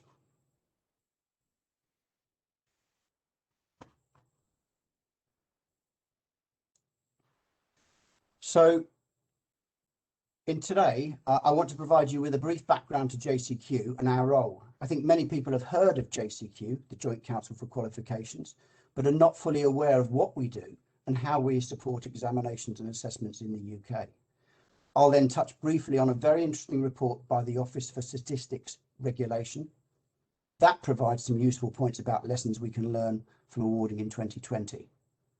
Then I'll focus on the core role of JCQ in 2021, working as directed by our exam board members and stakeholders, namely delivering a framework for awarding as required by Ofqual. And this will cover how we are supporting teachers, quality assurance and appeals. And I'm focusing today on general qualifications. In relation to vocational technical qualifications, further information is and will be made available on respective awarding organisations' websites. And finally, I'll finish off with some thoughts on opportunities and challenges that we have. So JCQ is a membership organisation representing the 8 largest national awarding bodies offering qualifications in the UK. We're not for profit, we're a community interest company and wholly funded by our members. Our focus is very much on supporting the delivery of exams and assessments across schools and colleges through 5 key objectives. To ensure the examinations framework provides a fair and level playing field for students, to minimise bureaucracy for all examination centres by coordinating common administrative arrangements. And this is even more important this year when schools are under such pressure. We aim to provide a forum for strategic debate, especially for our members, but also by engaging other stakeholders. And this applies not just in the UK, but across the UK as we facilitate the sharing of information and best practice. When our members have a common view, JCQ acts as an umbrella to respond to consultations and to national issues such as the COVID pandemic. And finally, while our members all have their own very active programmes of engagement with their stakeholders, we provide a forum for a collective engagement. And recently we have been meeting fortnightly with teacher associations and unions, and this will continue.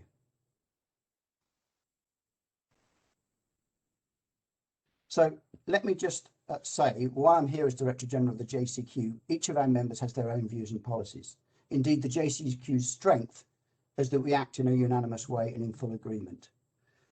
And the information I will present today is also subject to the completion of the technical consultation currently being carried out by Ofqual. That will provide the regulatory framework for awarding this summer. End until the 11th of March.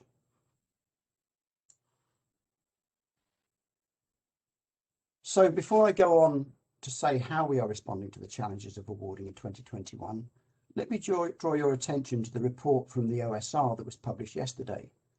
The report and recommendations are very helpful as we move forward. And I'll not go into detail because it is a lengthy report, but I'll reflect on a few of the points highlighted here. I think most importantly, the OSR report recognises the difficult set of circumstances in 2020, with short timelines, the need to adapt novel approaches to awarding while trying to deliver fair outcomes. It is noted that regulators and awarding organisations acted with honesty and integrity, an essential element to engender public confidence. While the OSR's recommendations were focused on statistical models, the messages around securing public confidence is an important one, and we must do our absolute best to deliver that this year through active communication.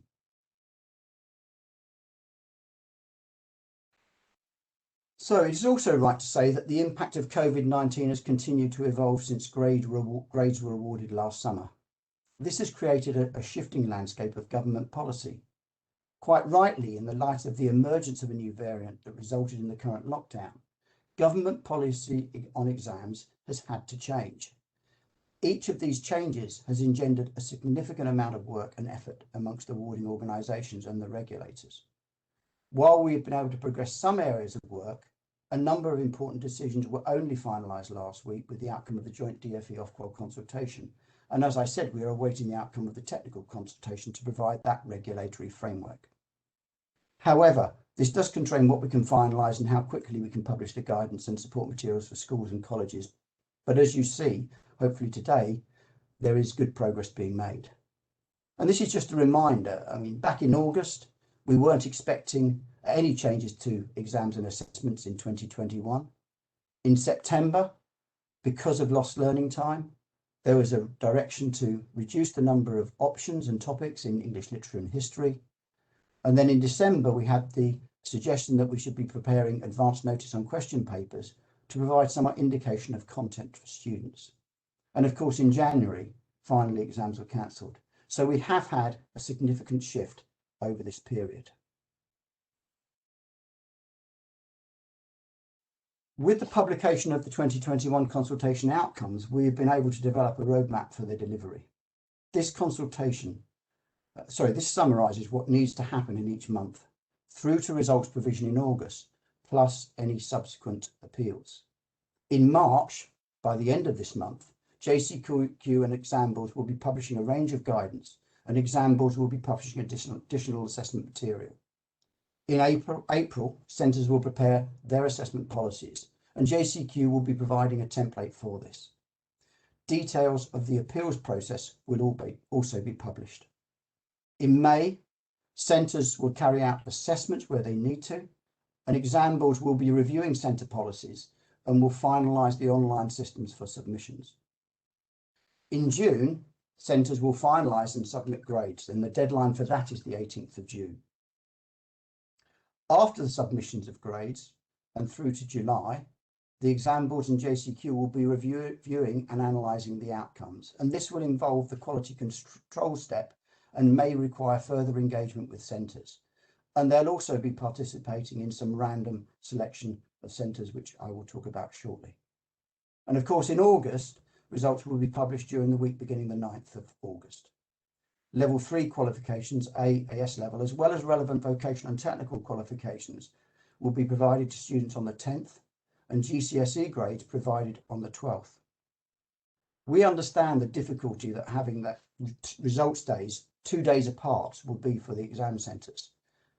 They are in different weeks during a normal exam year for a reason, and that is so that the exam centres can provide the appropriate support and advice for students to help them progress through their education and into their careers.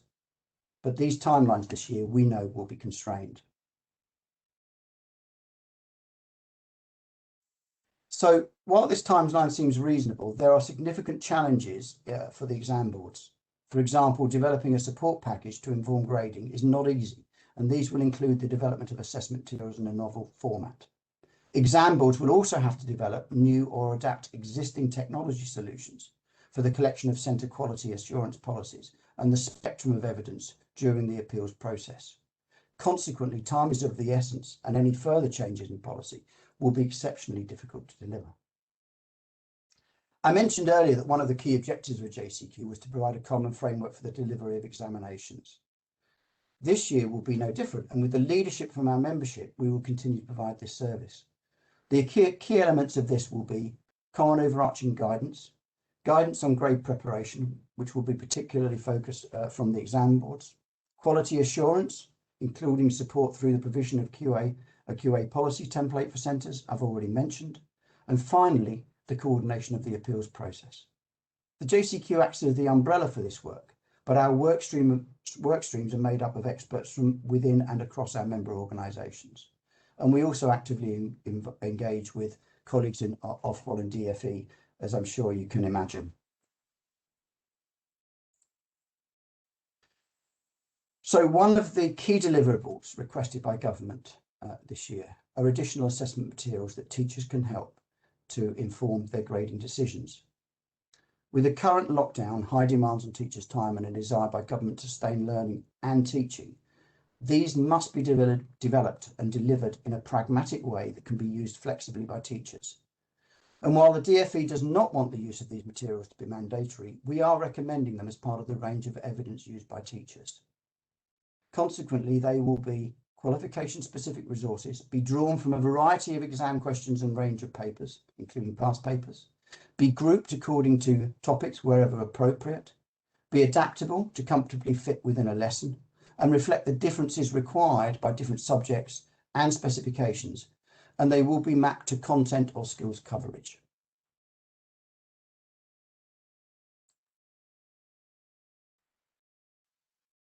As we've been developing our joint action across the JCQ and exam boards, we are having to consider the requirements of government and Ofqual.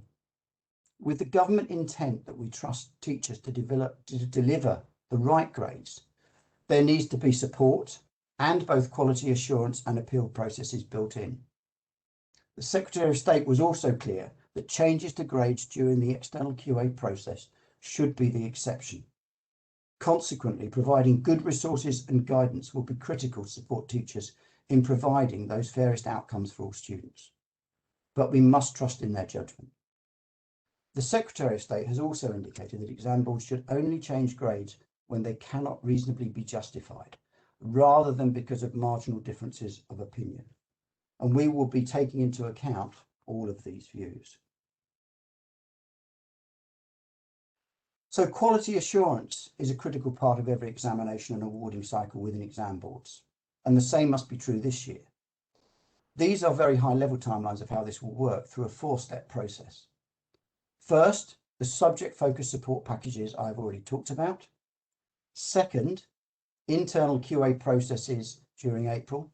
Again, as I said, we will be providing guidance and templates to support centres to develop these. Third, an external review of centre policies as required. And fourth, quality checks to review any anomalies in awarding at centre and subject level. Some quality checks will also be random at a centre and subject level as requested by DFE and Ofqual.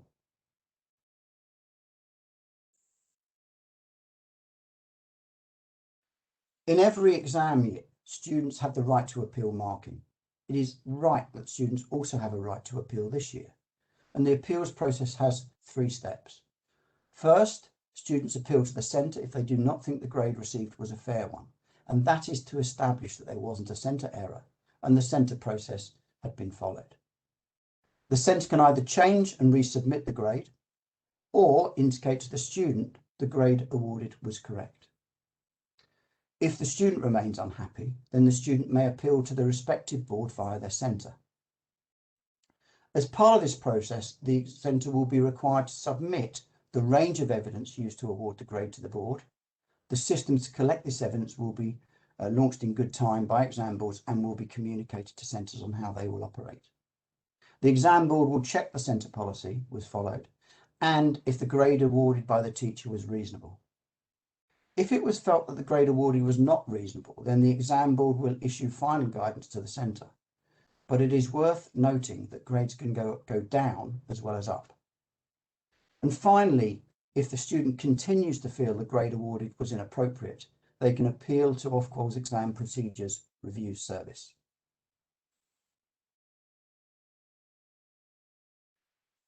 Finally, I just want to touch upon a few thoughts in going forward and hopefully that reflect also some of the upcoming discussions you're having in this forum. And I think there are 4 key challenges and opportunities. First, we must ensure that lessons from 2020 are learned, and in particular, we focus on restoring and sustaining public confidence in our examinations and assessments. And this will require the whole sector to work collaboratively. At the end of 2019, no one saw a pandemic such as COVID-19 leading to the necessary cancellation of all exams in 2020. While examinations and assessments remain the best way to assess knowledge and capability, we must build more resilience into the system, both in the medium and long term. The UK has a strong reputation internationally for its examination and assessment framework. The UK has an opportunity to sustain and develop this, and I must acknowledge recent government strategies that can provide the foundation going forward. And finally, this forum will be talking about the role of technologies. These offer both an opportunity and a security risk, but we mustn't let the latter override the opportunities of the former. I hope that this has provided a good picture of the action JCQ and the exam boards are taking to support awarding in 2021. Our aim is to support students' progression in their education as fairly as possible. Finally, I just want to reiterate my thanks to teachers, schools and colleges. We understand the pressures they're under. It is also important, as mentioned earlier this morning, to support students' mental health and well-being during this difficult time. And I see this not just as Director General of JCQ, but as a father whose daughter was awarded GCSEs in 2020 and will take A-levels in 2022. Thank you.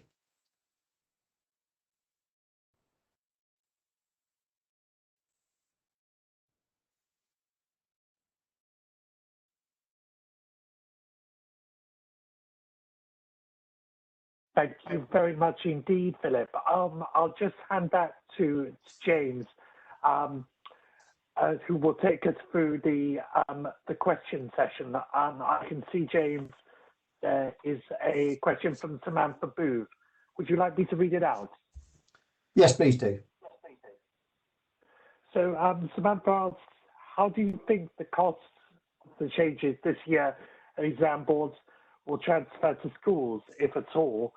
do you know how the appeals will be funded yet at all? Thank you. Okay, there's a couple of things there.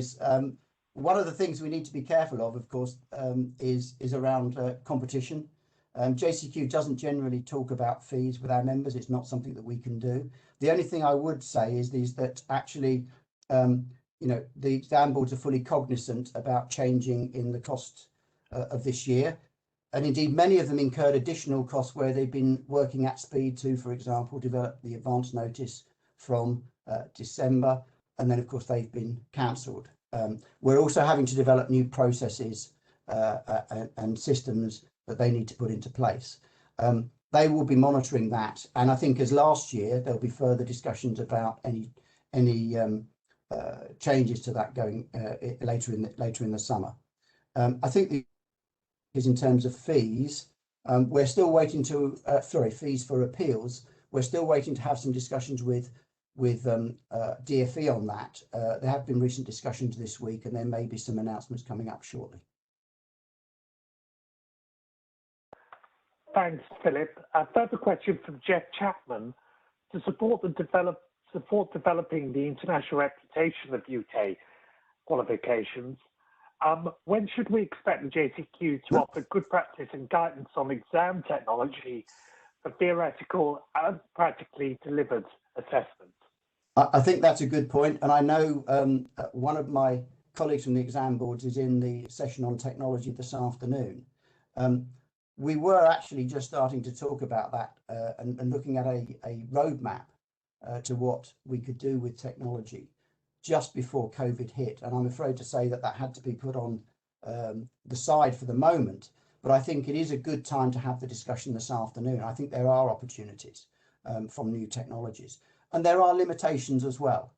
I think we need to balance out making sure we maintain the core rigor, the ability to moderate, and the ability to ensure that the exam is actually being taken by the individual, or the assessment being taken by the individual, and that they are robust and secure. So there's a number of things and challenges that we have to look at, but I do think it is an opportunity to start looking at this in the longer term.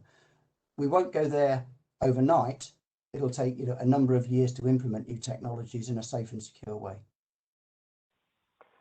Thank you, Philip. A point from Andrew Harland, which I think references the contribution from Dale before the break, but you may wish to comment. Andrew says, agree with Dale, let's not have one external assessment system or just an internal assessment system, but bring it all together. Use the rigor from the external moderation from established practice for the exam system to support teachers at the coalface on a progressive assessment model, which leads them out of the classroom and into an acceptable standards with the public employers, etc., which the public employers, etc., can take on board. Any comments at all? No, I think that's a very good point. I think what we're trying to do this year is support the teachers. We've been told that we must trust in grades provided by teachers this year. They have a number of pieces of evidence they can draw on, including non-exam assessment, which in an unusual year would be externally moderated. So I think there are things that we can learn, but I would fully agree with that. We need to look at how we build on some of the experience we have from the past. I think the other thing to say is, and I think it was picked up in the previous discussion, was around this point of the balance between examinations and assessments. And of course, we've got a lot of history about doing secure and moderated assessments in the UK.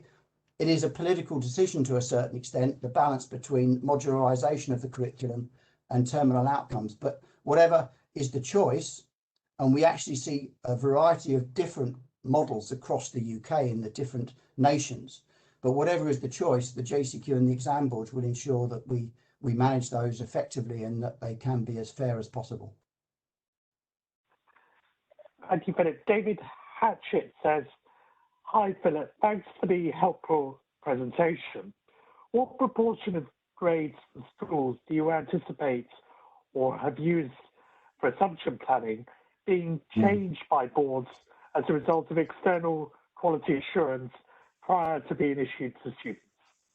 Yeah, so I mean, I think the Secretary of State's guidance was quite clear that it should be a very rare and exceptional circumstance. We're actually working with Ofqual on this, on the technical side, about looking at when and how, after we've done the analysis of the outcomes of grading across the country, when and how we should be looking to not necessarily initially intervene, but ask questions and have a discussion with the exam centres on their grading. So I think it's difficult to put a percentage on it. I would hope if the teachers are able to award fairly, as I'm sure they will be, that will not be required very often. Thank you very much indeed, Philip. That's there's just a further. Samantha Booth asks, what will examiners be expected to do this year?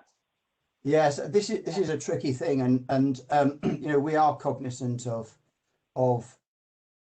you know, examiners will not be used in the same way again this year. There may be some needs and requirements that we have, particularly in terms of reviewing centre policies and looking at some of the quality control, where we'll be drawing on a much smaller number of experienced, I think, examiners to assist and inform that process. But that will be very much driven from within the exam boards, and we don't know the extent of that yet. So there is unlikely to be a significant amount of examiner use in the summer 2021, but there may be some need for later in November and continuing throughout the year. Thank you very much indeed, Philip. That's the conclusion of questions for now. Before we just on to the next panel, James, did you wish to come in at all? No, thank you very much indeed. A very useful session, very informative indeed. I regret that I need to head off to the chamber shortly. Something called the budget is about to happen. So I wish all of you the very best. Again, massive thank you from me as a humble backbencher to all teachers. I think you're doing a fantastic job, and thank you to all your staff and also to parents and to pupils. I think we've got a way forward, and I wish you all the very best. Thank you so much. Thank you, James, and thank you very much indeed, Philip. I will continue, Chair, and now we'll move on to our next panel session, which is going to look at the next steps for developing a high-quality, accessible exam system and the future use of alternative summative assessment models. We have 4 speakers: Dr. Mary Richardson, Roy Blanchford, David Gallagher, and Jane Pratt. And can I now invite Dr. Mary Richardson to speak for 5 minutes? Dr. Richardson. Hi, thank you very much. Okay, so obviously I've introduced myself. I'm based at the UCL Institute of Education. I'm an Associate Professor of Education, but lead on assessment in our faculty there. So that tells you a little bit about me, and obviously over the last year, being a researcher in assessment has been fascinating day to day, I have to say. But one thing that struck me when I was thinking about what to say at this panel is that over the last year alone, we've seen this difficulty inherent in a system of national assessment that relies on summative tests as its benchmark. We're relying on tests that are very rigid, they have rigid timelines, rigid practical settings, and they rely on just this one form of summative outcome to characterise standards in schooling. And I think one of the things that's really important here at this forum and beyond is the way that we use assessment. We talk about assessment and exams as separate things. And I suppose you might argue that this is a philosophical point, but actually they're not. Exams are a form of assessment, and we need to think about actually how we use the terminology quite carefully. I'm not anti-exams. I'll set my store out straight away. I think in the right context, they are a brilliant form of assessment. But to frame our school system in England in this way, with a series of examinations, seems to me incredibly old-fashioned. And if we were to leap back just past the 1902 Act at the start of the 20th century, we wouldn't see much of a difference actually in a lot of the structure of our education systems. And I think that's a real shame given how well we educate teachers in this country and how amazing our schooling system is. So I've got two things that I'd like to put forward for discussion and thought that I think could really help going forward in thinking about next steps. And the first one relates to what Philip already covered in terms of confidence. And the second one is about literacy.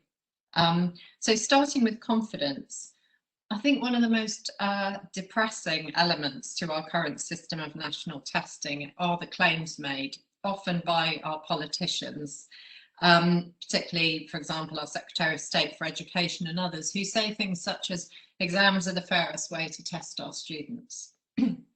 Well, for a start, that's actually technically incorrect, and it's also just not true. I think, as I've said before, exams are one way to test students, to assess them, but they're not the only way, and they're definitely not the only fair way. So I think that's a really unhelpful part of our general discourse in this country about assessment, and globally how we talk about national tests. So exams are really good at assessing certain things, and I think we have to stop imagining that they can do everything we want them to do. Because I think, interestingly enough, if we'd still retained some elements of coursework or modular assessment along the way, we wouldn't actually be where we are now with our assessment and testing systems and with what we could show or demonstrate that students in schools could do. Because the more evidence we have, the stronger the creation of proxies for student achievement in schooling.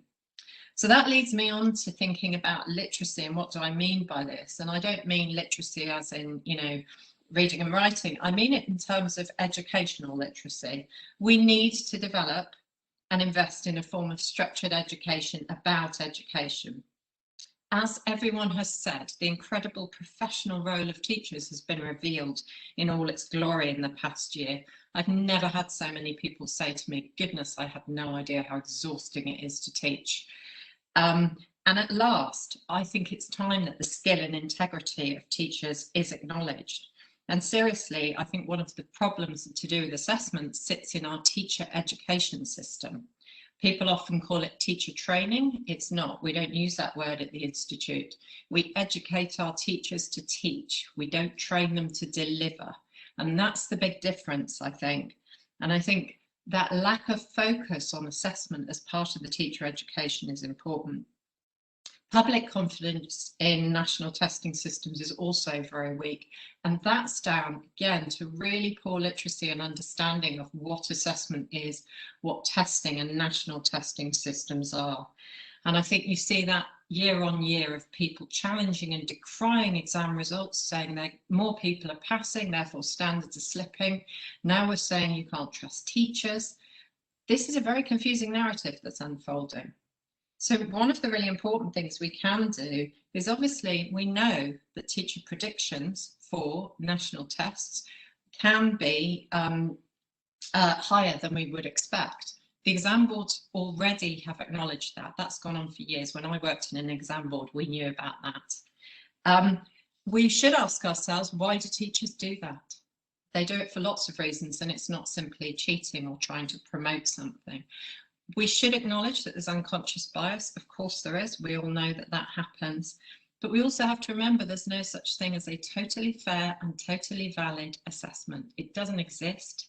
That would be perfection. It will never exist. So we need to think carefully about how we talk about testing. So to conclude, I'd like us to start from a position of confidence, both in what we test, why it matters, and talking about why we do it. We need to trust ourselves, and we need to trust teachers and allow them to be a part of developing this system. We need to be honest about what assessments are for and think how well they align with student needs. And we also need to think that we have an opportunity here to learn something new and do something new. And I think that's really important. I'd start with a really major change. Let's scrap GCSEs. They're redundant, they're costly, and students deserve something better at the age of 16. Our knowledge of assessment in the UK is outstanding and world leading. So let's use it to build something really inspirational. And if I have the ears of politicians here, can you please ensure that teachers have a proper holiday this year? Thank you. Thank you very much indeed, Mary. And without further ado, I'll hand over to our next speaker, Roy Blanchford. Roy. Good morning, everyone. I'm going to focus in my 5 minutes on GCSEs and echo, Mary, probably some of the things that you've just said. In 2019, as the slide suggests there, I chaired the independent commission titled The Forgotten Third. Every August in this country, we celebrate as a time-honoured ritual the achievements of our higher attaining students, and local newspapers love picturing them jumping for joy. But there's another story. Every year there are many thousands of students who fall short of a grade 4 pass in English and Maths at 16, and that's after 12 years of compulsory schooling. Their chances of progression are diminished in study and further careers, and their dignity and their self-esteem are dented at a young age. And what's perhaps not widely understood is that this rate of attrition, this forgotten third, as I term it, happens year in and year out because it's baked into the way our system works. In the poignant words of one college student we interviewed as part of the commission, it seems that a third of us have to fail for 2/3 to pass. Yes, that's true.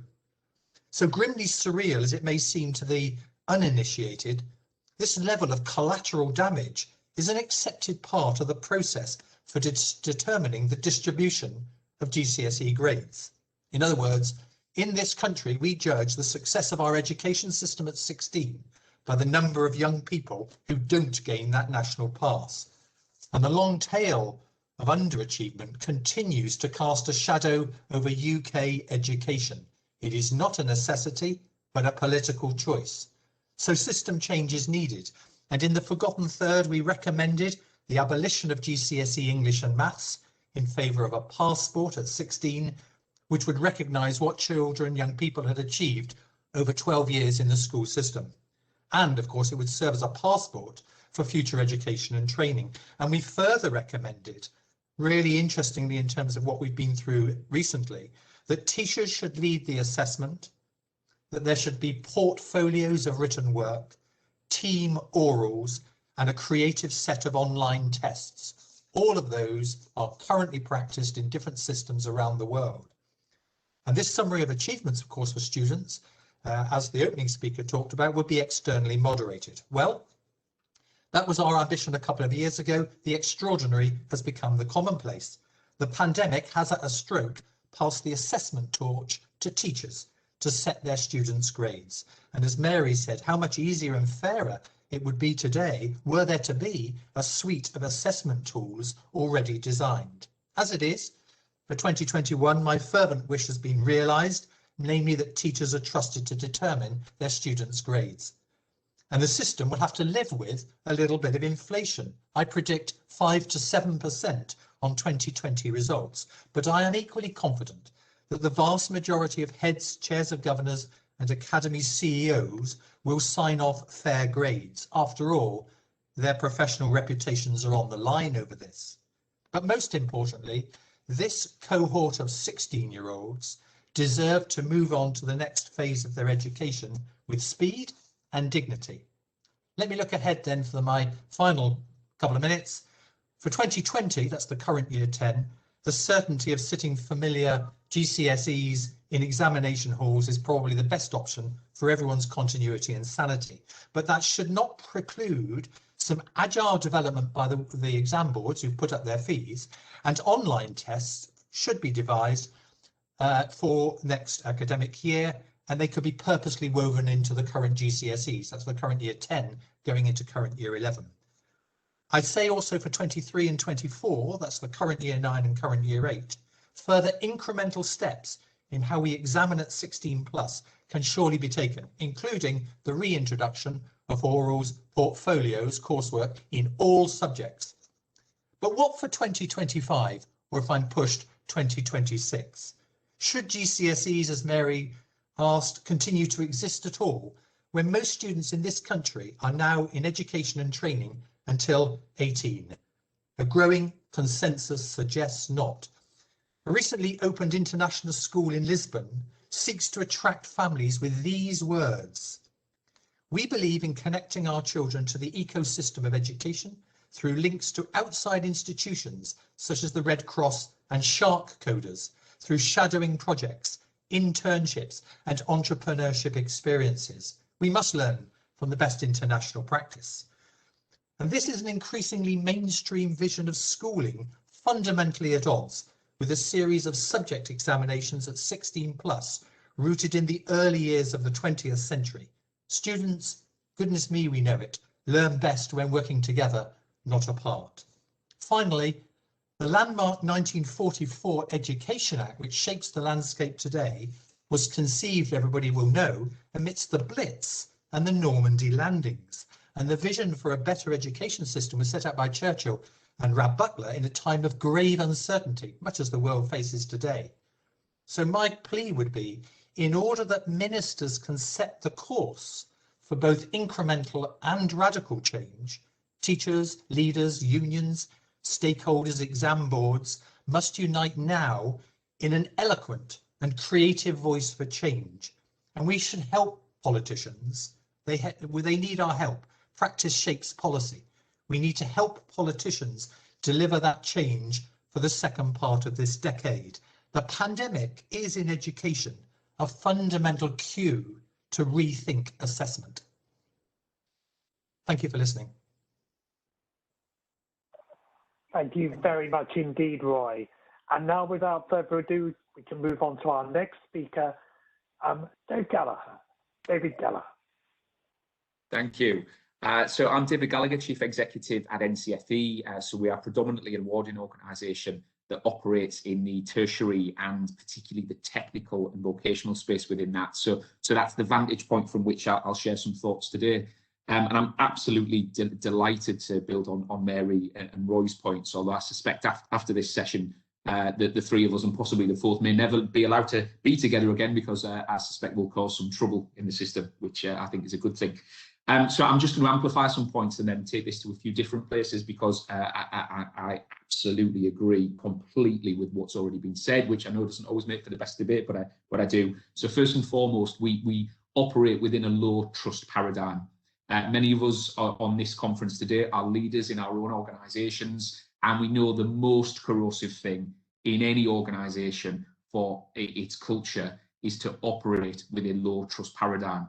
So if we know that to be true within our own organisations, why do we think that that's a good idea to run a system on a low trust paradigm? It's simply not. It's corrosive, and over time it damages culture. It saps the very life and soul out of a system. So we've got to move to a higher paradigm of trust, which will see a change in role for educators, for institutions, and how assurance works within the system. So absolutely there is a place for assurance, but it needs to be different. It needs to be better. The second thing I want to talk about is fairness and inclusivity. And really, if I'm honest, getting sick and tired of hearing that exams are the fairest way. My view is exams are probably the least worst way that we've discovered. But to suggest that exams generally are fair and inclusive just simply is not true. And follow this very simple thought experiment. So I happen to be born with a twin brother.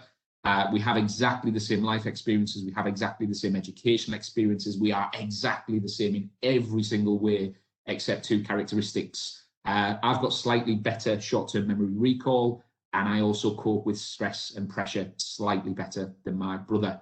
Who fares better in our exam system? Well, it's me, and that's not fair, and that's not inclusive.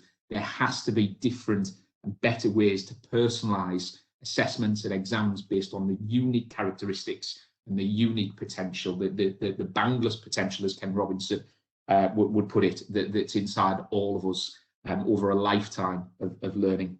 The third point I want to make, which is a much more, I suppose, practical point, is my view is that we've got the balance of formative and summative wrong. We were found out quite badly last summer when so much emphasis was placed on summative, high stakes, endpoint, exam-based assessments with not enough data, with not enough evidence in terms of the formative journey, you know, the trajectory, what knowledge, what skills, what evidence even had been built up over that journey. So we have to shift the balance. back to a healthier mix of formative and summative. And when I talk about formative, I'm talking everything from the micro assessment with real-time feedback in the moment, both for the educator and for the learner, to help inform that next 10 minutes of learning, never mind, the next term. The fourth point I want to make is around agency and the importance of technology and information in giving learners agency and giving, as we've heard earlier today, parents agency, carers agency, educators agency in a learner's journey. And I'm going to use a specific example, being the father of a 4-year-old and a 7-year-old, that hopefully will make some sense. Might seem a bit odd, but hopefully it'll make sense. I find it absolutely bizarre and wholly unacceptable that my 4-year-old son can play Minecraft Dungeons, and whilst he's playing Minecraft Dungeons, he is constantly going through formative assessment that then determines what he could and should do next. He's got adaptive learning with information and knowledge pushed to him at the right time. If he gets really good on an element of Minecraft Dungeons, it stretches and challenges him to take on different things. He's absolutely clear in terms of his end goal. He wants to complete that game, but he's presented with all sorts of different paths through which he can do that. So now I'm not talking about literally turning education into a game, but if we can create games that are so intuitive, so adaptive, flex around a gamer's or a learner's needs, provide information, provide knowledge when it's most needed, they can stretch, they can challenge, formative and adaptive assessment can play a role in Minecraft Dungeons. Well, surely, the game of education and the game of life is far more important. So we need to do more there. And then very much linked to that, my final point is around transactional versus transformational approaches to assessment. And the simple parallel I want to draw here is when the vast majority of us undertake a diagnostic assessment, we get quite excited about the results because we don't just get assessed, we get to learn in the process. Yet far too many children are fearful of the assessments and the exams they undertake because they don't go into it thinking, what might I learn from this exam or assessment? They go into it thinking, what if I fail? And that for me is fundamentally wrong in terms of how we look at exams, how we look at assessment. And part of the problem, in my view, is because we don't provide the rich insight, the rich information that can be then very instructive for both the learner, the educator, and the institution in terms of what happens next based on what you've learned about your position relative to your goals and on your learning journey. And as I say, over a lifetime of learning. So for me, they're the 5 key points that we need to think about, or 5 key points: a low trust paradigm, fairness and inclusivity by design, not the least worst current thinking, the balance of formative assessment, agency and how that can be provided through better technology and better information, and is there an example in how we gamify things, and then a shift from transactional assessment that simply conveys a pass or a fail to something that is much more transformational for everybody concerned and with a stake in that learning journey. And that's me. Thank you. Thank you very much indeed, David. That's greatly appreciated. And finally, we hand over to our last speaker on the panel, James. James. Just on mute at the moment, James. Just need to unmute. Yep, thank you very much. I will be echoing in lots of ways what Mary, Roy and David have said. As a teacher in a school with no specialist knowledge of theories other than the teacher education that I went through about 30 years ago, I am nonetheless dealing with students in the current situation of not knowing what is going to happen to them. I think it's quite right that we place some emphasis on the year 8s, the year 9s, and indeed those in the primary sector who are coming through and what this experience is going to be like for them. At GCL, which is where I am based, the grammar school at Leeds, we have adopted online learning with a vengeance. In both lockdowns, we have used the Teams system for delivering online lessons, live lessons, recorded lessons, blended lessons, and any other form of lessons you would like to invent. What we have also done is enabled that system to work for us to provide us with opportunities for assessment. So at the end of a lesson, students have submitted work. The work can then be evaluated. We know when they have done it because we've actually sat and watched them do it. It's been evaluated. We can feedback orally, we can feedback note systems, or we can feedback through one-to-one discussion with them using Teams. And if this is available for teaching, why is this not available for examination? It suits a significant number of students to work this way. We're able to adopt flipped learning, whereby the students self-assess, the students adopt a policy whereby they are reflecting on their own learning and giving us feedback on their learning. So we set a task, they revisit it, they assess where they are, and they assess how they can improve it. If that isn't assessment, I'm not sure what is. We've also used presentations. We've enabled students to develop presentational skills. And this is what presumably we assume employers want in the future and universities want.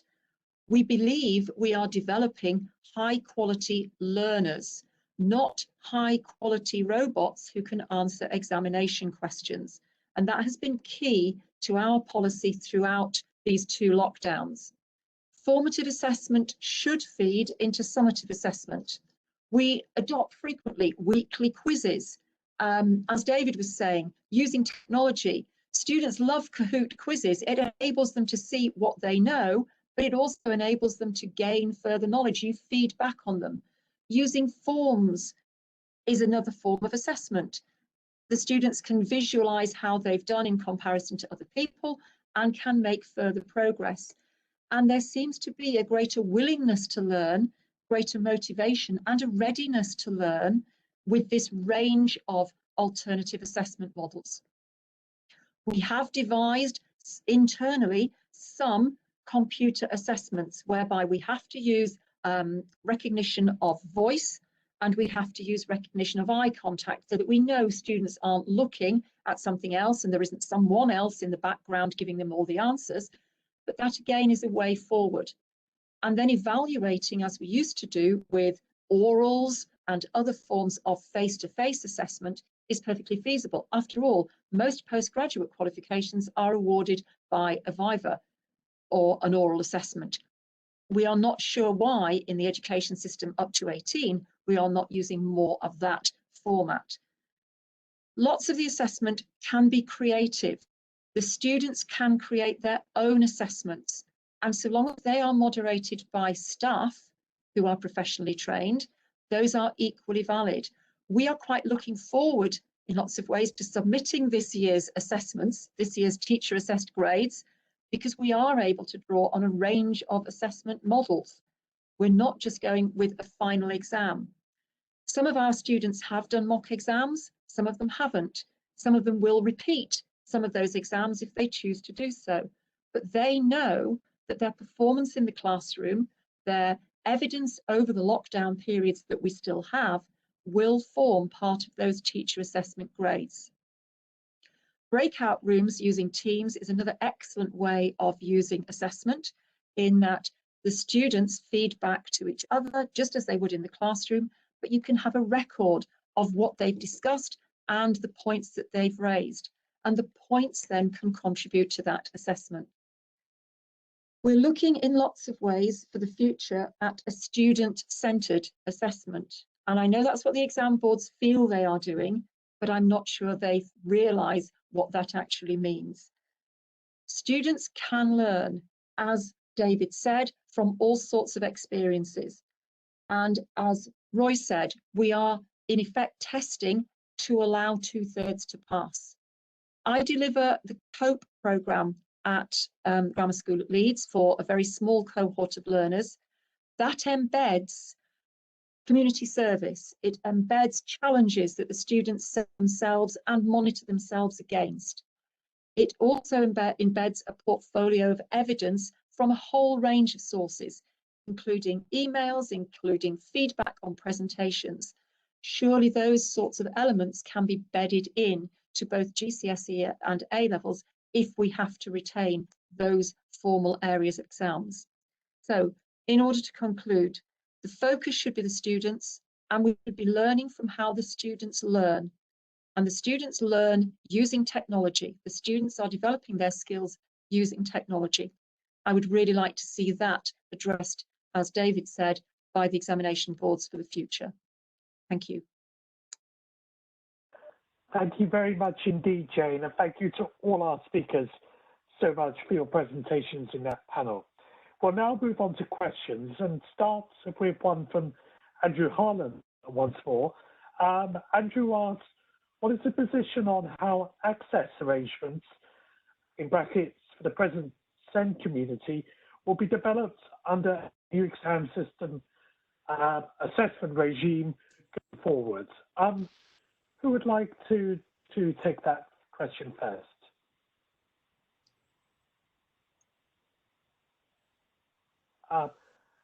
Perhaps Roy or I'm happy just quickly to say that in relation to, I chair the charity ICANN. We have 2 special schools as part of our charity.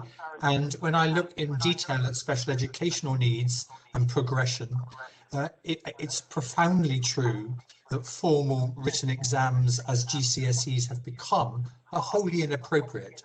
And I think argue all the more strongly for a range of orals, of team activities, of portfolio.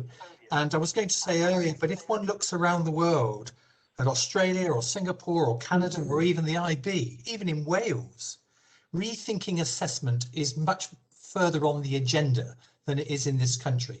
And I think particularly in relation to special educational needs, but the whole ability attainment range, we need to look afresh at what the system of assessment is. And just finally, I think probably from me, I suggest that the leaders in the profession set up a new exam board as soon as possible if the current exam boards don't adjust quickly enough. I think it's interesting that Pearson and AQA, spotting that their market may be disappearing, are going to want a new slice of the action. But if they can't, let us perhaps as a profession work to establish a new examination board which can assess students in a wide range of ways, including those with identified special educational needs. Would any of the other panelists like to come in at all? That's yeah, I just add really a little there, just to say that I think in terms of looking at students with you know, SEND requirements, I think what we do have to do is basically document what's going on at the moment. This is a really important thing, to see what's happening. I mean, I take a great interest in that quite a few members of my family are deaf, so I'm more interested, obviously, it becomes more apparent to me what's happening to them and to their children. And we can already see the loss is you know, double trouble for children with very significant, profound disabilities such as hearing loss, sight loss, etc. And I do think that does have to be completely rethought. These often, you know, these things do seem to be a bit of a bolt-on, and that's you know, characterised in how well people do in terms of their achievement on leaving school and, you know, access to work, further study, etc. On it goes. So I think this is again, as I said before, seize the day. We've got an opportunity to do something different. Just to that, Mary, one of the things that we as an organisation, and I personally think about a lot, is, I suppose, fairness, inclusivity, also playing in diversity to how exams and assessments can we work within our system. And the thing that I don't think gets enough airtime is around neurodiversity. Do you know, that the way that we think, the way that we learn, the way that we maybe are certain environments, certain situations may be conducive to our success or otherwise. And I think we right across the whole education and right across the whole spectrum of neurodiversity, we've got to understand that better. And to my mind, think about how by design we build inclusivity. I mean, let's not sort of mince words on this. Our exam system, in part, about discriminating at the moment. That's what it is. It's to discriminate. It's to discern who has certain types of knowledge and certain types of intelligence in a lot of cases. So if we are serious about inclusion, fairness and diversity, we have to look at this again. It's not, I think, just it's sort of not working. It needs a fundamental rethink. And to Roy's point on the need for exam boards, for awarding organisations to think and work differently. Playing into that, we really need to think about the policy and the regulatory constraints around that. As a CEO of an exam board, we would love to have a regulatory sandbox where we do get to test and trial with the support of regulators and with the support of ministers and other key stakeholders. We don't have that luxury at the moment, so we have to find ways to work outside of the system to back into the system to prove that there are different ways and different and better ways of doing things. You're right. Yeah, I'd be very much up for a conversation around, if we don't think the current institutions are working now, how do we look at something new and different, and maybe it is a new type of organisation with a new outlook. Agreed. Thank you very much, all. Now I'll move on to the next question from Saffron Powell. Saffron, it's a question for Mary. I have a question for Mary. I've just finished my MSc in teacher education at the University of Oxford, and a need for focus on assessment in teacher education was also raised there. When will teacher education providers act on these concerns, as they are clearly well documented?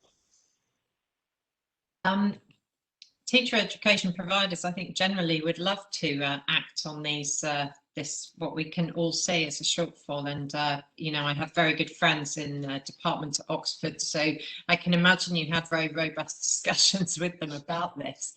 And yes, we petition for these very things, but we are constrained by the politics and policies behind these things. I think one of the issues that is arising out of COVID and and other issues in terms of how we actually educate teachers in this country is the fact that our system is just extraordinary. If you can use a professional word, it's a total mess. Actually, there are so many different ways and means of becoming a teacher that it's incredibly confusing, and it's also it isn't working. It doesn't have integrity at the moment.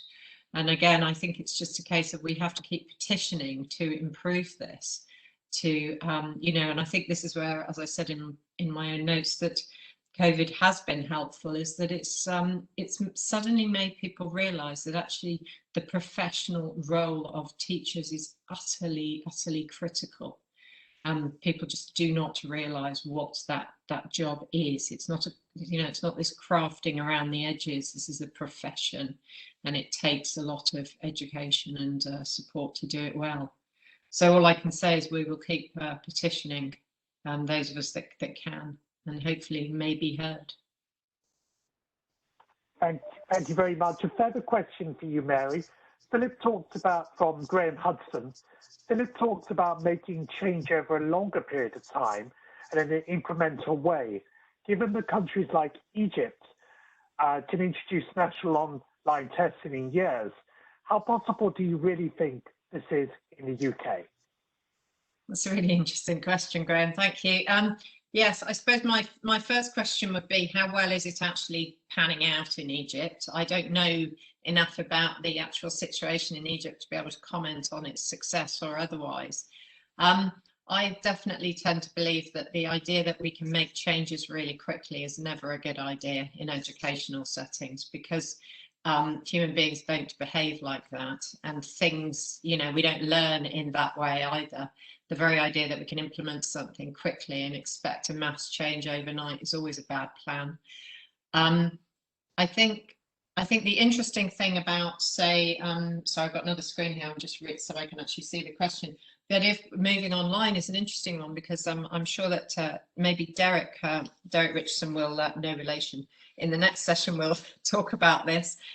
Pearson have been doing amazing work using AI technology for the last decade, and I'm actually engaged in some research looking at test takers' experiences of AI technologies and the ways that we might be able to adapt that and learn from it. They've obviously been using it in very specific language learning and testing contexts. But the tech is here. It's not the case that it's on the way. It's how we decide to use it and how we decide to invest in it as well. A lot of this is to do with resourcing, and it comes back to the age-old thing that I tell all my students is assessment is a political activity. It is, it is largely and often determined by political decisions. And so I really, would back up what Roy said. We have to work with politicians. We have to help educate them. And, I'm not claiming I know it all, but we all know a lot from all our own experiences. And it's, it's our job as educators to help educate others in that respect. So I'm into this idea about that we try and experiment with these ways now. Thank you very much, Mary. There's 3 questions to go at least, so I'm going to try and get through them relatively quickly. Lynn Wiblin, so apologies, Lynn. Do we think that by the DfE insisting that certain qualifications don't count towards school performance tables are disadvantaging students? Is there grounds to report exam results using a holistic approach, thus encouraging all students to shape their education career around their abilities rather than reporting needs? Perhaps bringing in Roy initially, but then all panel members as they wish. Well, I'd probably respond by saying be careful what we wish for, kind of echoing what Mary said. I'm a great believer in incremental and then radical change, incremental, and getting the balance right. Timing is everything in politics. Timing is everything, so we've got to take a longer view. I think be careful what you wish for. At a stroke, we've lost formal examinations as we've known them, SATs, Ofsted, league tables.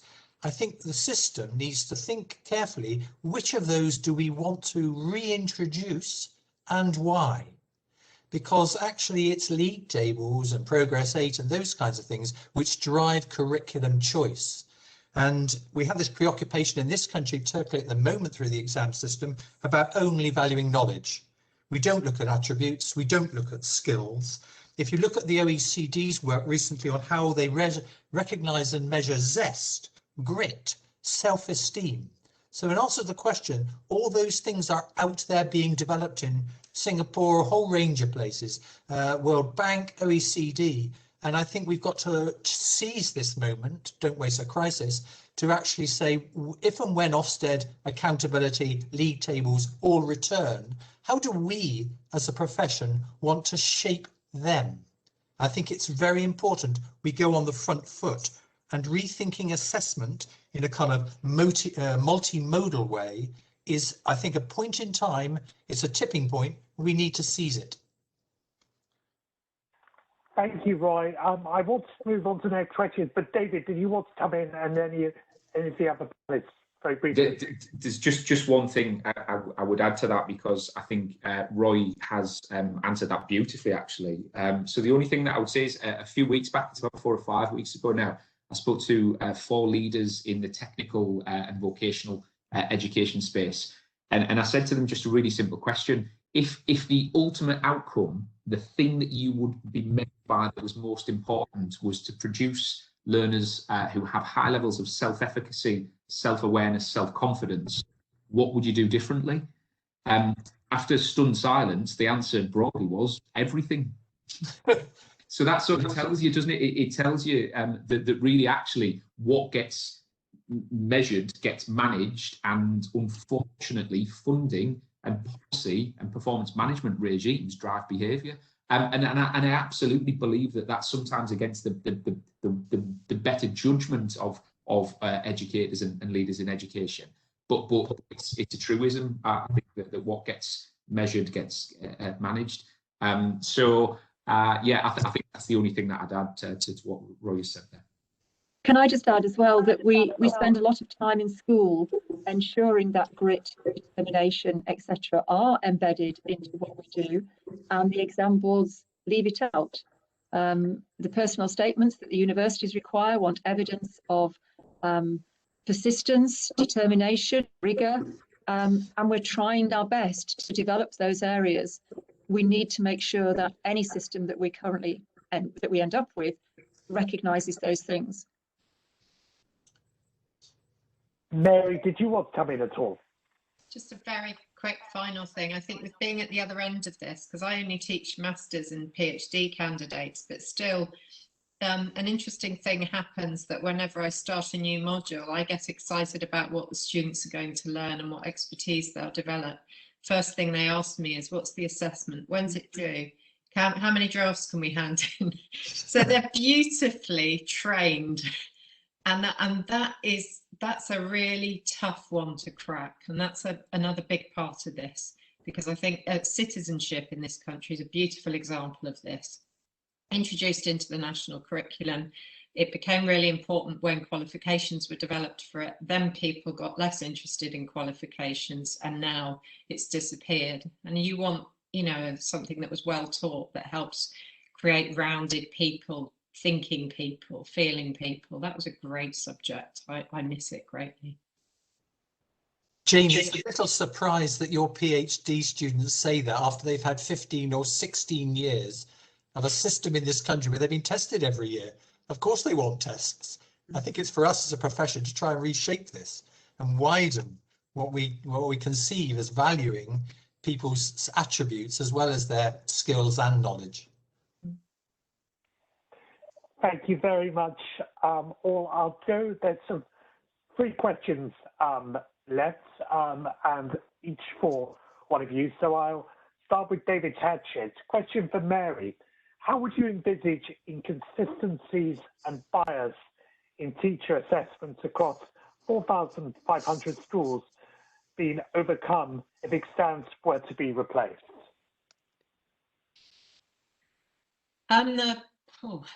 Okay, a fairly short answer is this is where we have to look to thinking about actual spending the time and effort in developing external systems of moderation, support, sampling, where you can do this, where you can actually look to creating standards that are comparable. It is possible. It will be incredibly labor intensive, and it's expensive as well. These are all reasons that often these things are rejected out of hand, but the expertise is there in the exam boards. This is where I started my working life, in an exam board. And, you know, the expertise is there, the knowledge is there. It's about the time. The other thing comes back to the trust and confidence. You know, again, it's that thing of lots of people say, oh, you know, teachers will be biased, they'll do X or Y. Well, actually, the evidence from research shows us different from that. Actually, the instances of cheating, people trying to subvert the system, are tiny. They really are, you know, insignificant, because most of us are generally good people. We see it as morally indefensible to want to cheat, and we realise it doesn't help us to do that. So I think it is a case of the structure and the education about what this assessment is for. It's going back to a re-evaluation of education and really understanding it. It's a big art, but I don't see it as you know, we could do it if we have the heart and the will to do it. Thanks, Mary. And for Roy, also from David Hatchett, how would a passport model ensure sufficient data for holding schools and teachers to account for their performance relative to a national and reliable valid benchmark? And how will consistency be assured and ensured across 4,500 schools?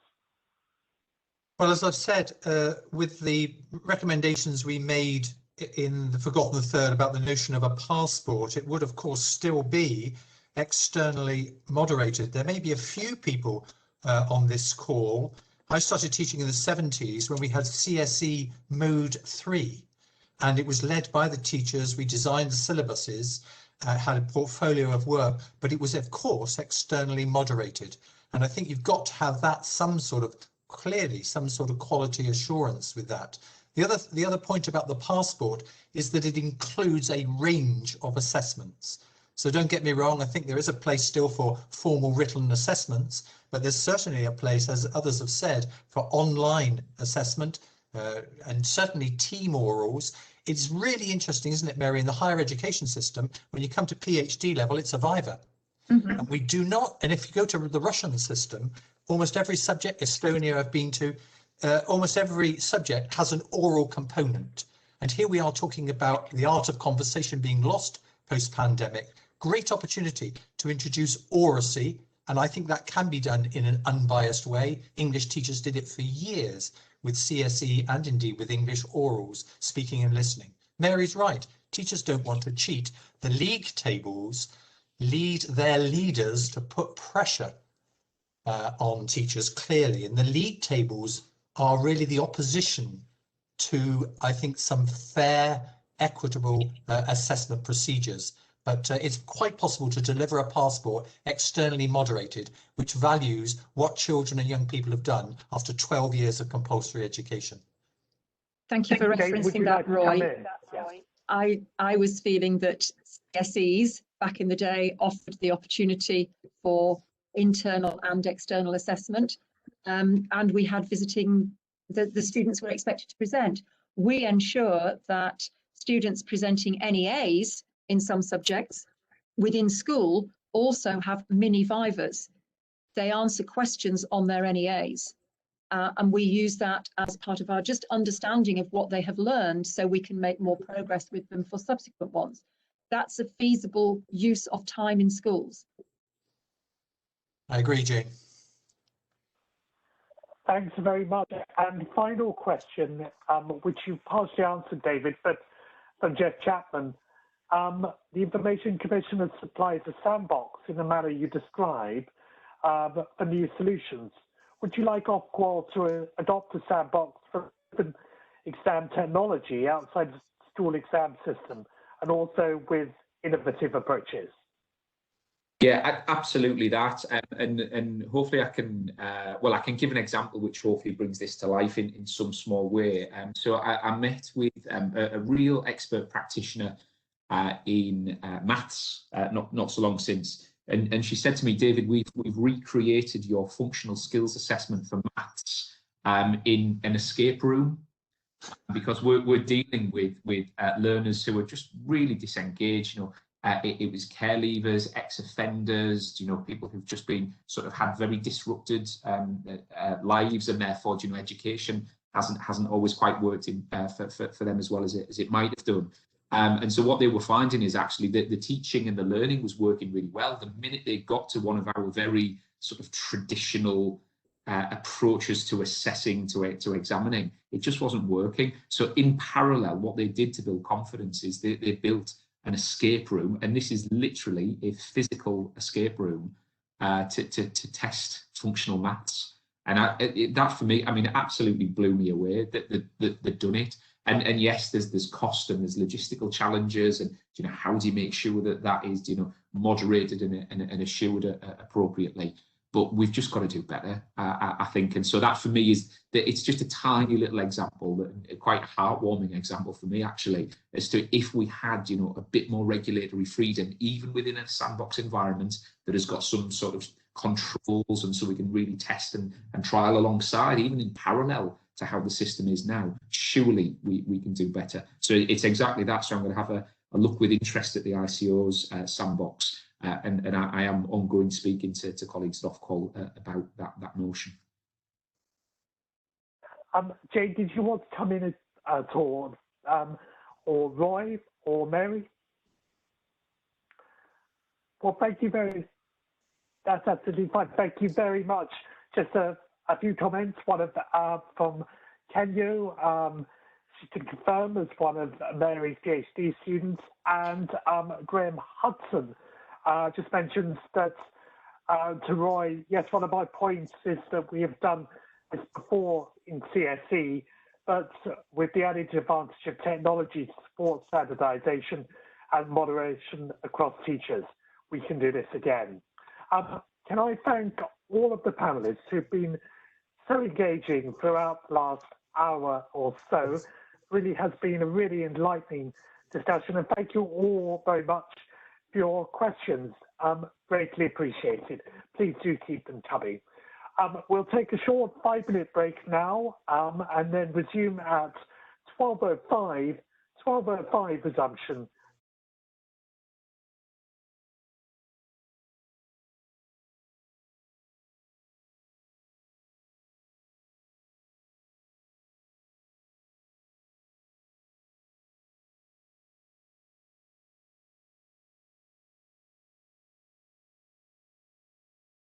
Well, welcome back, everyone, and thank you very much to so many of you who stayed with us throughout the morning.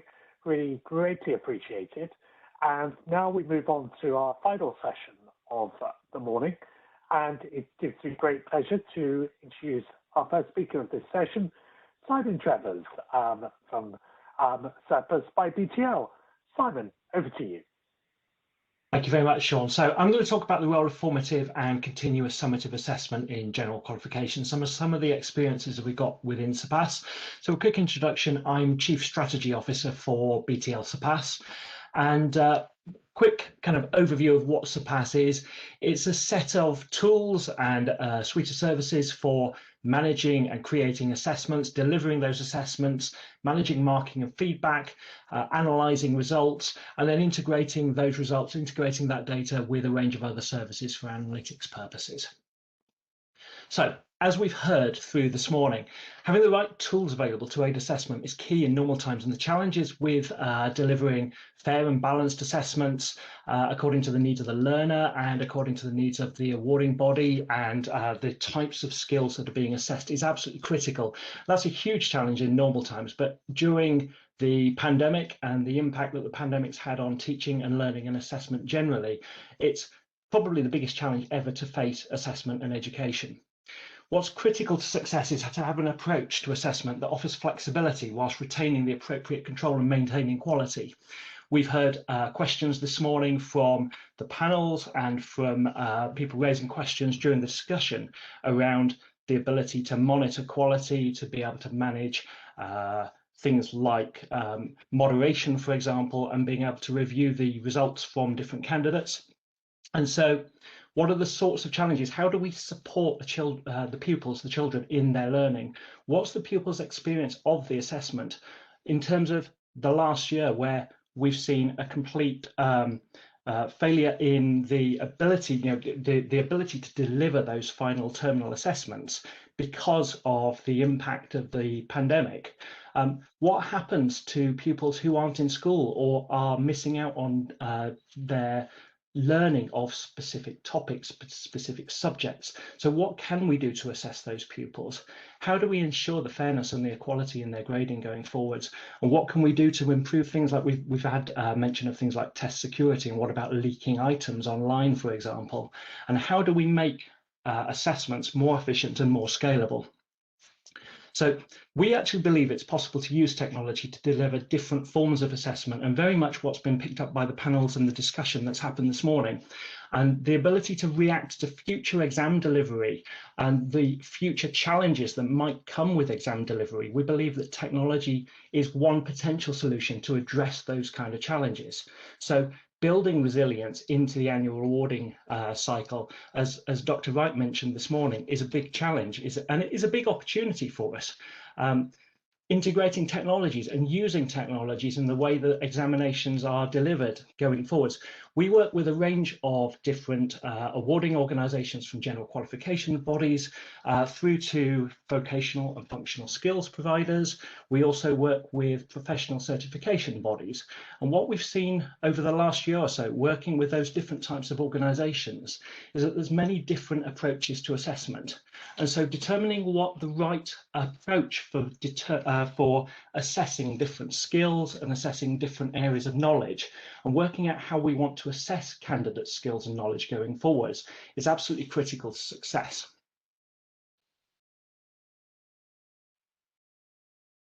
So, using technology, there's a lot of opportunities. So we can use technology to deliver a mixture of assessment types. We can explore formative assessments further. So we've heard mention of formative assessments this morning. We've got a lot of experience of working with awarding bodies across the UK and internationally on delivering formative assessments. So those can be used to determine how students are learning the information and the skills that they require for their particular qualifications. And that can be used to help teaching staff determine where they need to focus or how they can help enhance and maintain the learning experience of their students, but it can also be used for the students directly themselves. So for example, formative assessments that have end of test feedback enabled for them can enable the students to take assessments whenever they want to on an ongoing basis. And they might not be high stakes assessments, but in terms of formative learning tools, to be able to determine for the student themselves how they're doing against a particular learning outcome or a particular knowledge domain, so they can get that feedback automatically potentially at the end of the assessment.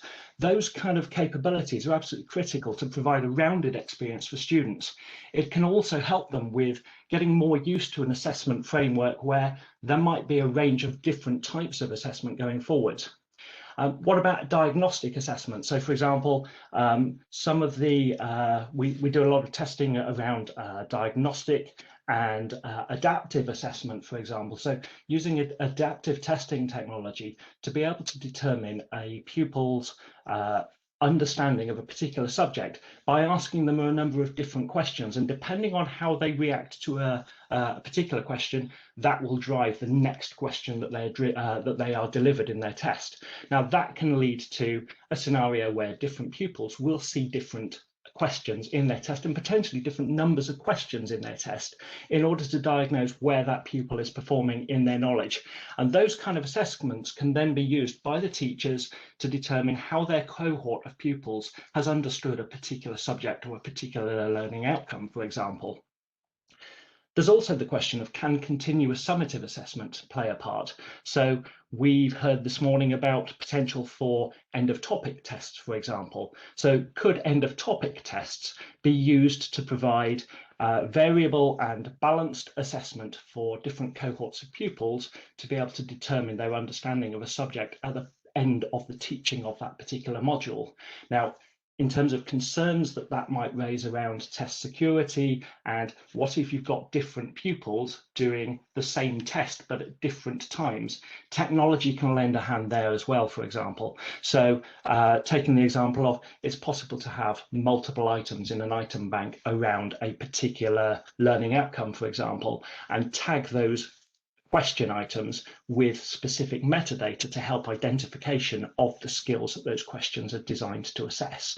So that what you can do is provide different versions of the test to different candidates. So if the candidates are taking the tests at different times because in different schools they're learning those subjects in different orders, technology can help us with delivering those assessments in a way that provides an interactive, intuitive experience for the learner, but also ensures that the quality of the assessment that's being delivered is maintained across those assessments. And by ensuring that different learners receive different questions, but to the same level of difficulty, then you can determine a quality approach to that assessment.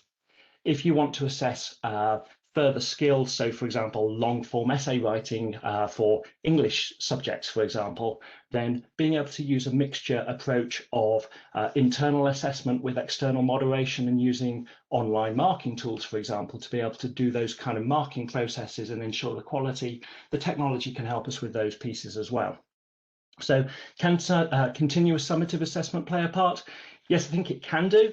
And I think one of the key opportunities that kind of continuous assessment model can give us, along with formative assessment, where the formative assessment might be driven by the teachers in the classroom to help them determine how their teaching sets are learning particular subjects, but also having candidate-driven continuous formative assessment, so that candidates can take formative tests whenever they choose to in particular subjects as well.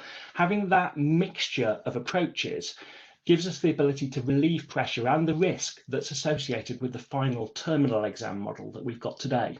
And just to address a point around test security and some of the things that you can do with AI, for example, using remote invigilation services. So for example, if you're doing a higher stakes assessment where you want to test the learner's knowledge, but maybe the learner is learning at home because they're in a lockdown type scenario, or they're self-isolating so they can't go into a school environment, But equally, if you've got learners who are in school being able to take tests in school, then a mixture of approaches to invigilation is possible as well. So you might have the traditional school hall invigilation type approach, but also being able to use remote invigilation type services, so that rather like I'm talking to you through a webcam today, having the ability for an invigilator to be able to see what the candidate is doing and to be able to record the candidate's screen if they're doing a higher stakes assessment, for example, so that if you do want to take advantage of those kind of approaches, then you've got a fair range of technologies that can help with those kind of challenges. And I think then if you start looking at how assessments can be delivered online, then the opportunity is by using online tools and digital assessment, you can start to assess the learner in a whole range of different skills and knowledge. It doesn't just have to be assessment of what does the learner remember at the end of a 2-year course, for example. It could be about what skills does the learner have? What sorts of question types do I want to assess the learner with? So traditional question types of long form essay responses, multiple choice, multiple response type questions, for example, but also being able to provide much more interactive experience for the learner. So maybe that includes or involves being able to interact with a simulation of a particular challenge or a particular problem, for example, being able to interact with a model on screen so they can then be asked questions about their interaction with that model. So that could be a science experiment, for example. We work with organisations across medical and financial qualifications, for example, and we see this model increasingly being used in other verticals. So we believe that the opportunity to use those kind of approaches in general qualifications are absolutely there, and really technology can be part of the answer to addressing some of the challenges that we've heard this morning. So I think that gives you a kind of good overview of some of the opportunities that digital assessment can give us. If you've got any questions, then I'd be delighted to answer those later on. And what I'd just like to mention is that immediately after this event, we've got a free virtual networking event with, we're giving away vouchers for a free cup of coffee. If you'd like to join us for that, and you're very welcome to, then all you have to do at the end of the session is visit surpass.com/networking, and you'll be able to join us in our virtual networking event. So thank you, Sean, and thank you everybody for listening. Thanks very much indeed, Simon. That was terrific. Now I'll hand over to our final panel. We'll be coming back to Simon for questions with the panel a little bit later on. And can I bring in Matt Wingfield, Chair of the E-Assessment Association. Matt, the floor is yours.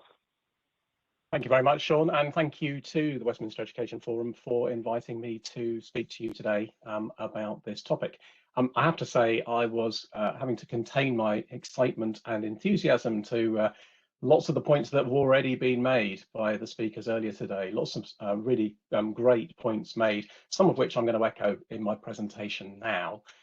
For those of you who aren't familiar with the E-Assessment Association, we're a not-for-profit professional membership body with nearly 2,500 members drawn from all sectors of the education market, from schools all the way through to work-based learning. And we're supported by 21 commercial sponsors, from awarding bodies through to technology providers. And you can find out details about those sponsors and the services that they provide, and also about the services and the support that the E-Assessment Association can provide by going to the website shown at the bottom of the screen there.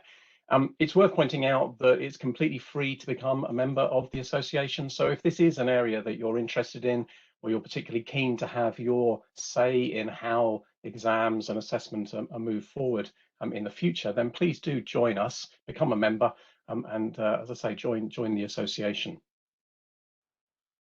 So to the topic that I've been asked to speak to, which is really looking at the role that technology can play in supporting the journey to success for our young learners. Again, a lot of this has already been talked about in the previous presentations, but for me, there are two real drivers to all of these calls and even clamour for change in the assessment model. The first is really the one-size-fits-all approach that's been adopted through GCSEs and A-levels to some extent, isn't really fit for purpose anymore. And what we need is to be more personalised in the assessments that we are delivering to our learners. And a really good example of this in a practical context is if you look at GCSE maths and you look at a report that was published by the Education and Training Foundation a couple of years ago, they found that nearly half of young people failed to achieve what's now a GCSE 5 in maths. So that's half of the population going on into their further studies or education within the school, not having grasped the fundamental skills that they need in maths.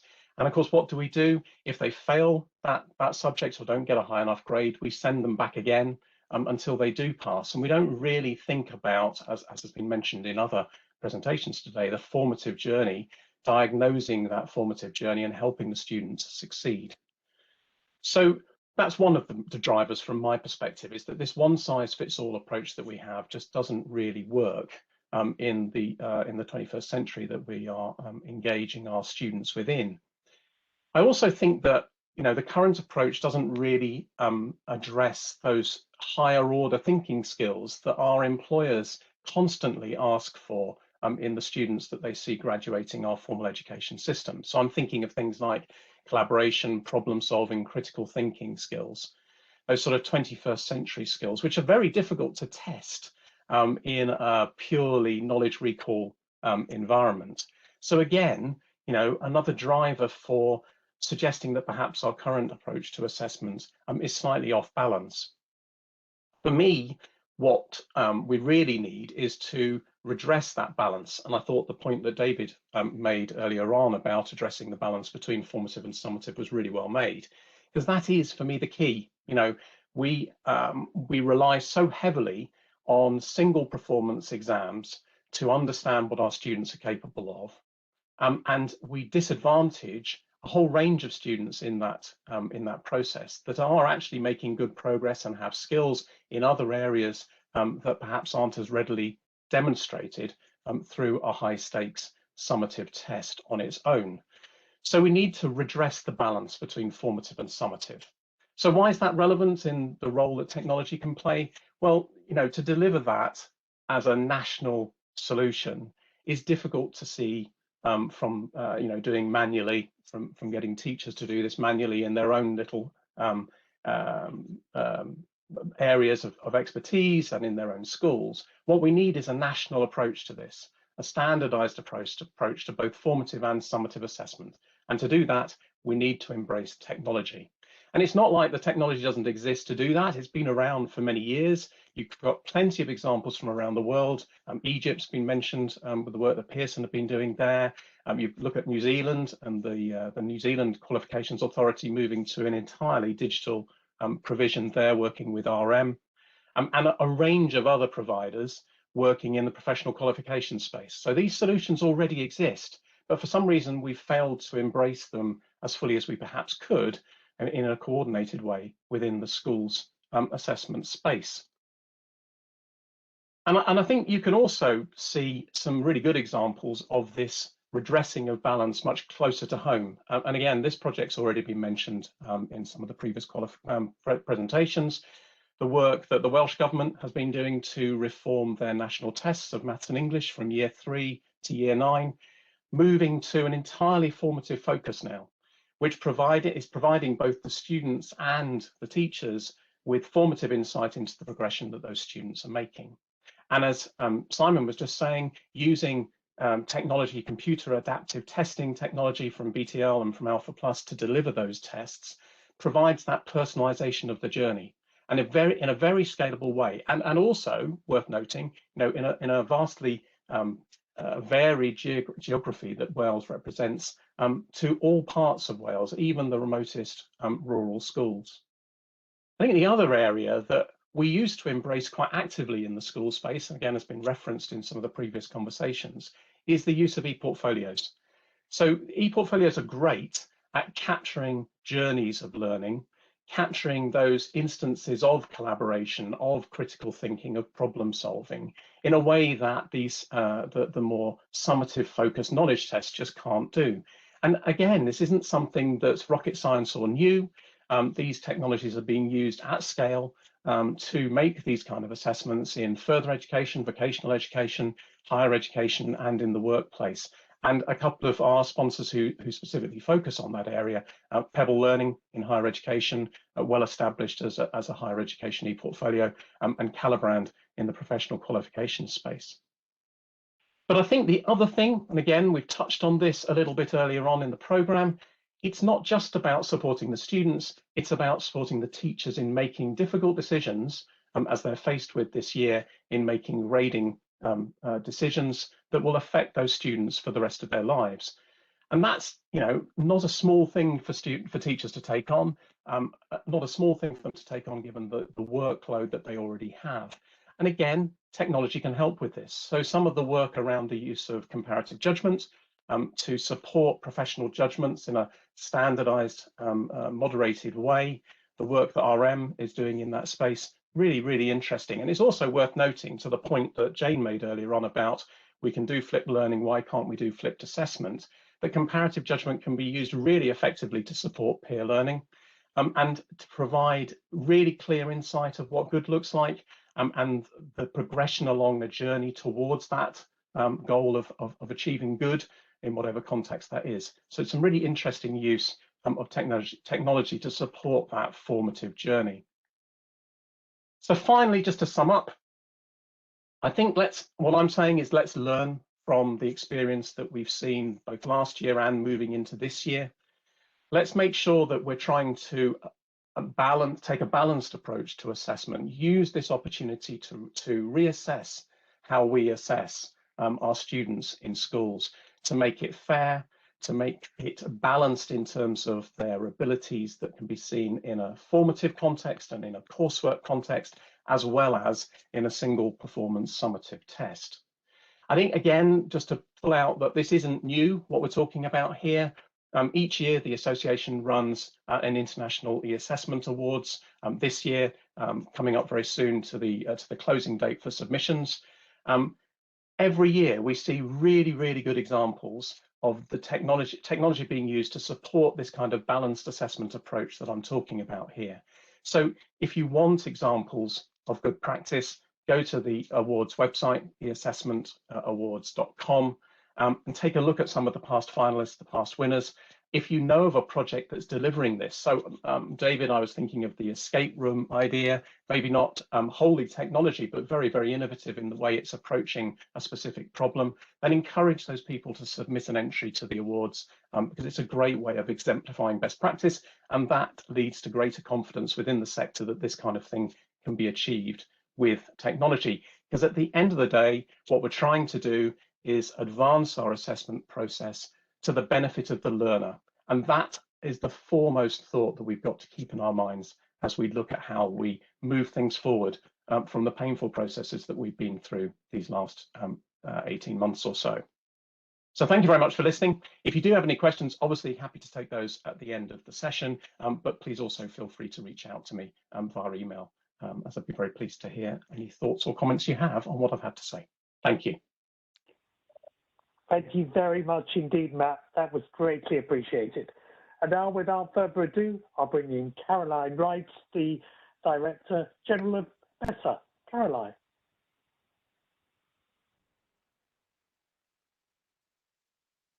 Thank you very much. Good afternoon. It's lovely to be here, and I've learned a lot from listening to some of the sessions this morning. A little bit about BESA before we get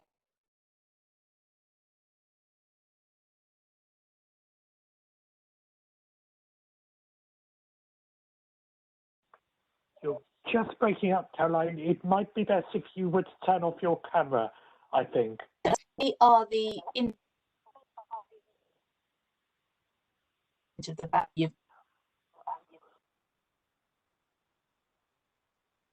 Sure, each company, and they sign up to our code of practice, which is available on our website. So you can look at who they are, but we do that so that companies know that schools know they are working with quality assured organisations. Just a little bit about what's happened in terms of ensuring young people can succeed over the last year and the role of technology. Obviously, it's played a huge role. Sorry, my backing. Let's try and start that again.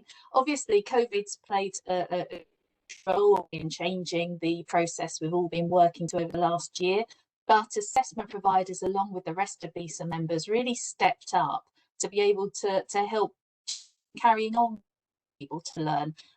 During the first lockdown, that period of 3 months, they provided more than £36 million of free resources and support to schools in just that period alone. Via our portal, our Try Before You Buy platform, they made available a whole range of free resources on the LendEd platform for schools and teachers who were rapidly having to pivot from printed and hands-on resources to e-resources. They also provided a huge amount more traffic through their platforms to enable parental communication and blended learning. So an awful lot of support happened that actually made the process of teaching and learning possible at all over the past year. Just wanted to give that backdrop. That's our LendEd platform for anybody who would like to go and look. There's an awful lot of assessment providers on that platform. But then on to actually the real part of the topic about building on best practice and the role of technology. Well, you can see from this research, we carry out research annually. This report was carried out and published in September last year, so just at the heart of as schools are preparing to go back. We asked, 1,300 schools responded across all of the UK. We asked them what their intentions for e-assessment purchasing would be over the coming year.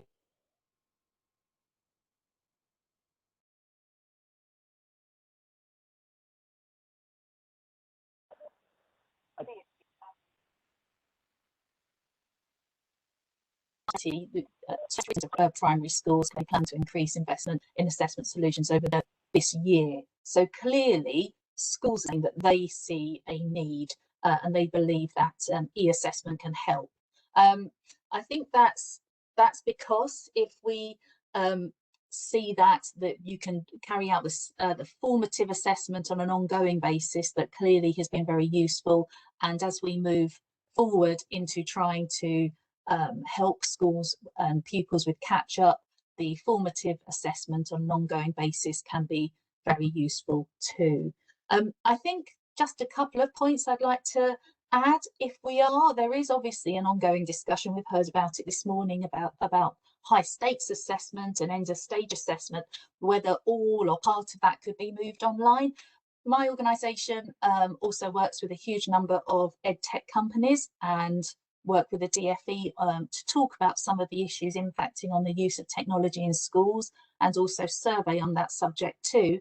Some of the challenges and factors that I think we need to work through as part of a holistic approach are the issues of connectivity.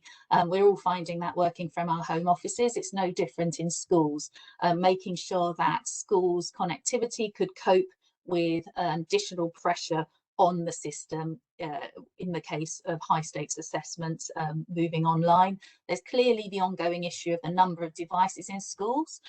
There has been a significant investment from government in that area, but what I think we'd need to look at is the compatibility and what those devices are, and are they compatible and able to be used for online assessment. I think the biggest factor by far is the teacher training and the admin challenges. With a significant investment in assessment, we really need to be making sure that we have a similar investment in making sure we empower and train the teaching workforce to be able to carry out any new systems effectively, so that we don't fall down before we start. So I think all of those are sizable issues on their own and need to be taken as part of a holistic discussion and consideration. I think it's something that can be done, and I think it's something that it would be good to discuss as a sector, and I think these kinds of forums are really useful to do that. So that's just a few thoughts to aid the discussion as we get to the questions and answers. Thank you. Thank you very much indeed, Caroline. Greatly appreciated. And now, without further ado, I'll introduce James Clay from GIST. James, the floor is yours. Thank you. JISC is the sector agency that helps higher education and further education use technology and digital better to improve teaching, learning and assessment. And back in February 2020, we published a report called The Future of Assessment, in which we looked at some of the opportunities that technology could bring. And I posted a link in the chat there. Of course, a month later, pandemic, lockdown, and an unprecedented time. Universities have had to transform how they manage their teaching, their learning and assessment. They needed to move rapidly and at scale and at pace to remote delivery and assessment using a range of different digital technologies, tools, services and resources. When it came to teaching and learning, actually they did okay, despite all the challenges that they were facing. Assessment was much more of a challenge. And as you might expect, there was a mixed picture across higher education, across different years and subjects.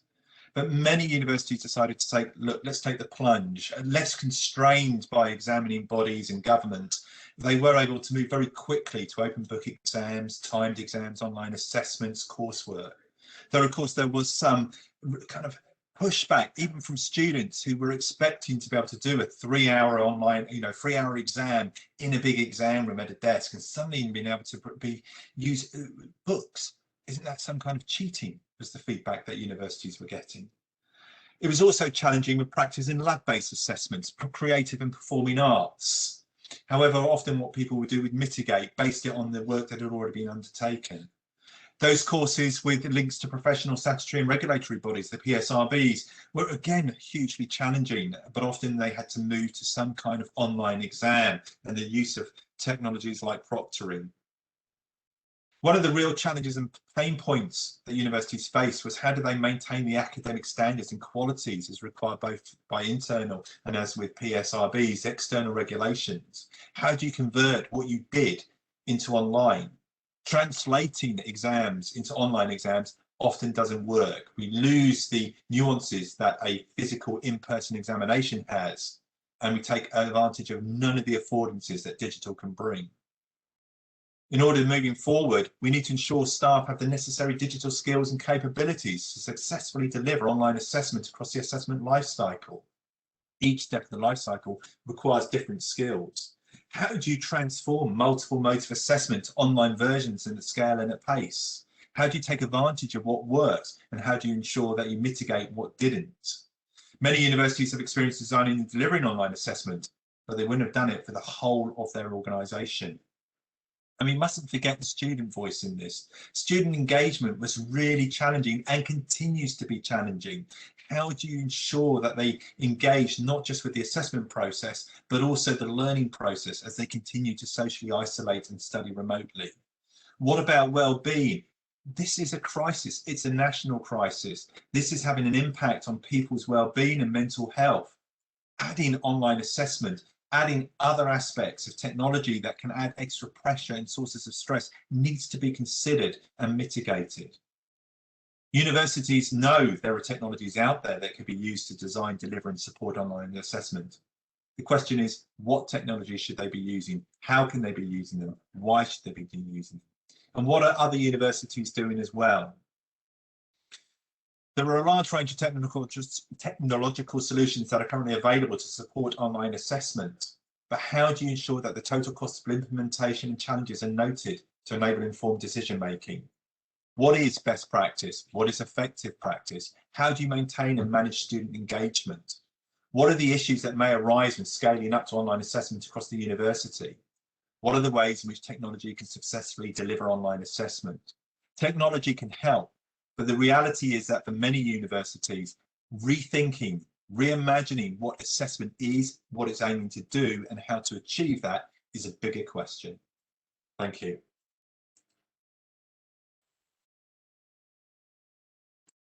Thank you very much indeed, James. That was terrific. And our final speaker this morning, who I will bring in now, let me hand over to Derek Richardson, Vice President of Pearson. Derek, the floor is yours.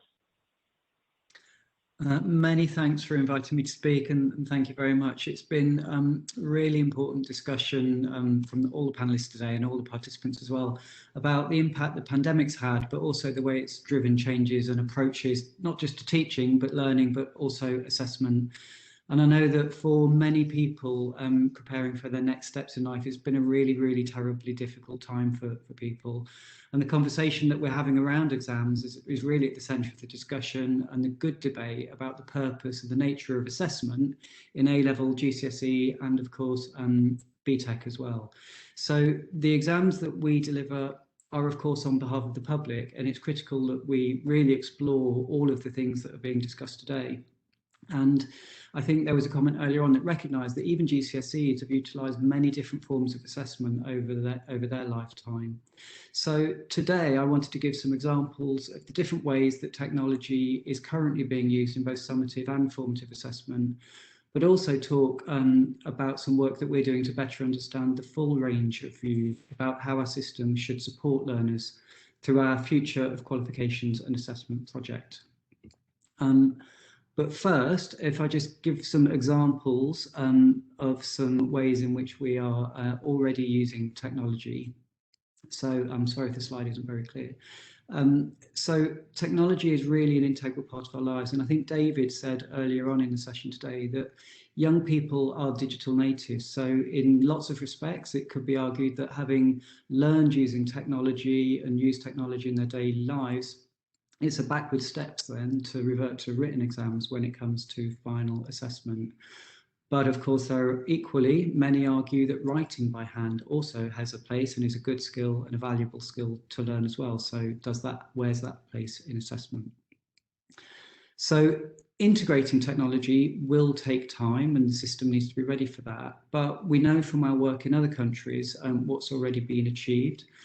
Each of these has, of course, got their own context and purpose, and the first of them that I'll talk about has already been referred to, and that's the work that we've done in Egypt. So in 2019, Pearson delivered a transformational project forming part of the Educational Reform Programme being introduced by Egypt's Ministry of Education, and that was supported financially by the World Bank. Over the course of a 4-year period, that project's expected to deliver around 125 million tests online, so online assessment can be done at scale. The project's main objective is to improve educational learning outcomes for Egyptian students and improve their engagement in education. And what it does is focus on assessment in year groups 10, 11 and 12, and is aimed to improve the assessment design and quality at the same time as modernising the assessment process through moving towards online assessment. And it's been synchronised up and joined together with the knowledge bank, which links together the learning with the assessment. In 2019, we delivered 4 million tests over a 10-day test window. And last year, we had a cohort of around just over 1 million students who sat 10 million tests over 3 weeks. And that enabled the continued functioning of the Egyptian exam system while the COVID pandemic was happening in Egypt as well. It should be said, there is a specific context around that project. And one of the things that's driven the success of that project is the really strong engagement from the Egyptian government and the Egyptian Ministry of Education. One of the things that they've committed to do is to give every student in Egypt, as they enter year 10, a tablet that supports both their learning and their assessment as they go throughout their final years of school. Closer to home then, in the UK, to support formative assessment, just another example is the mock service that we're providing to support teachers. And that's the facility to provide schools and colleges with Pearson, Edexcel, GCSE and A-level exam papers for use in mock examinations that can be taken either paper or online and could be marked either by the teacher or by Pearson examiners. And those mock results can be then uploaded onto our systems to get really enhanced results plus feedback for item level analysis. An example of how technology could be used in mock assessment. Another example in a more skills-based qualification, and I think it's already been referred to earlier by Simon, is our functional skills learners have faced real challenges over the last year. And we've been working with the Department for Education, Ofqual, colleagues in ESFA, Institute for Apprenticeships and Technical Education, to make sure that we're providing solutions to allow people to continue to be assessed for those skills-based qualifications. And one of those is the provision of remote proctoring that Simon's mentioned to earlier, which we're currently offering to customers that request it, and with a view to scaling that towards as we enter March.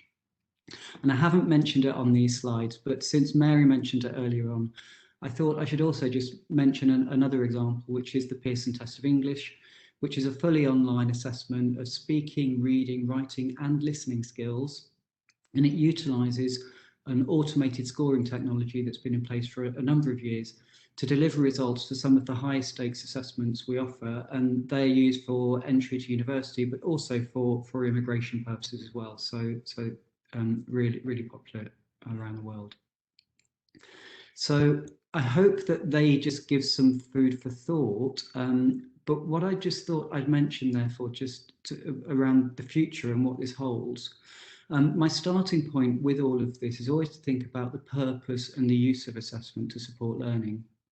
So Pearson's currently embarking on a new project to better understand how our education system and the model of assessment that we're working for young learners at key stages 4 and 5. So what that project intends to do is to take a longer view, going back to some of the first principles that have been explored today, and really considering the function and purposes of those key stages, which at present are the defining points for young people's education. So that first phase is currently underway. There's a consultation going on at the moment, so it's open for responses if people want to respond to that.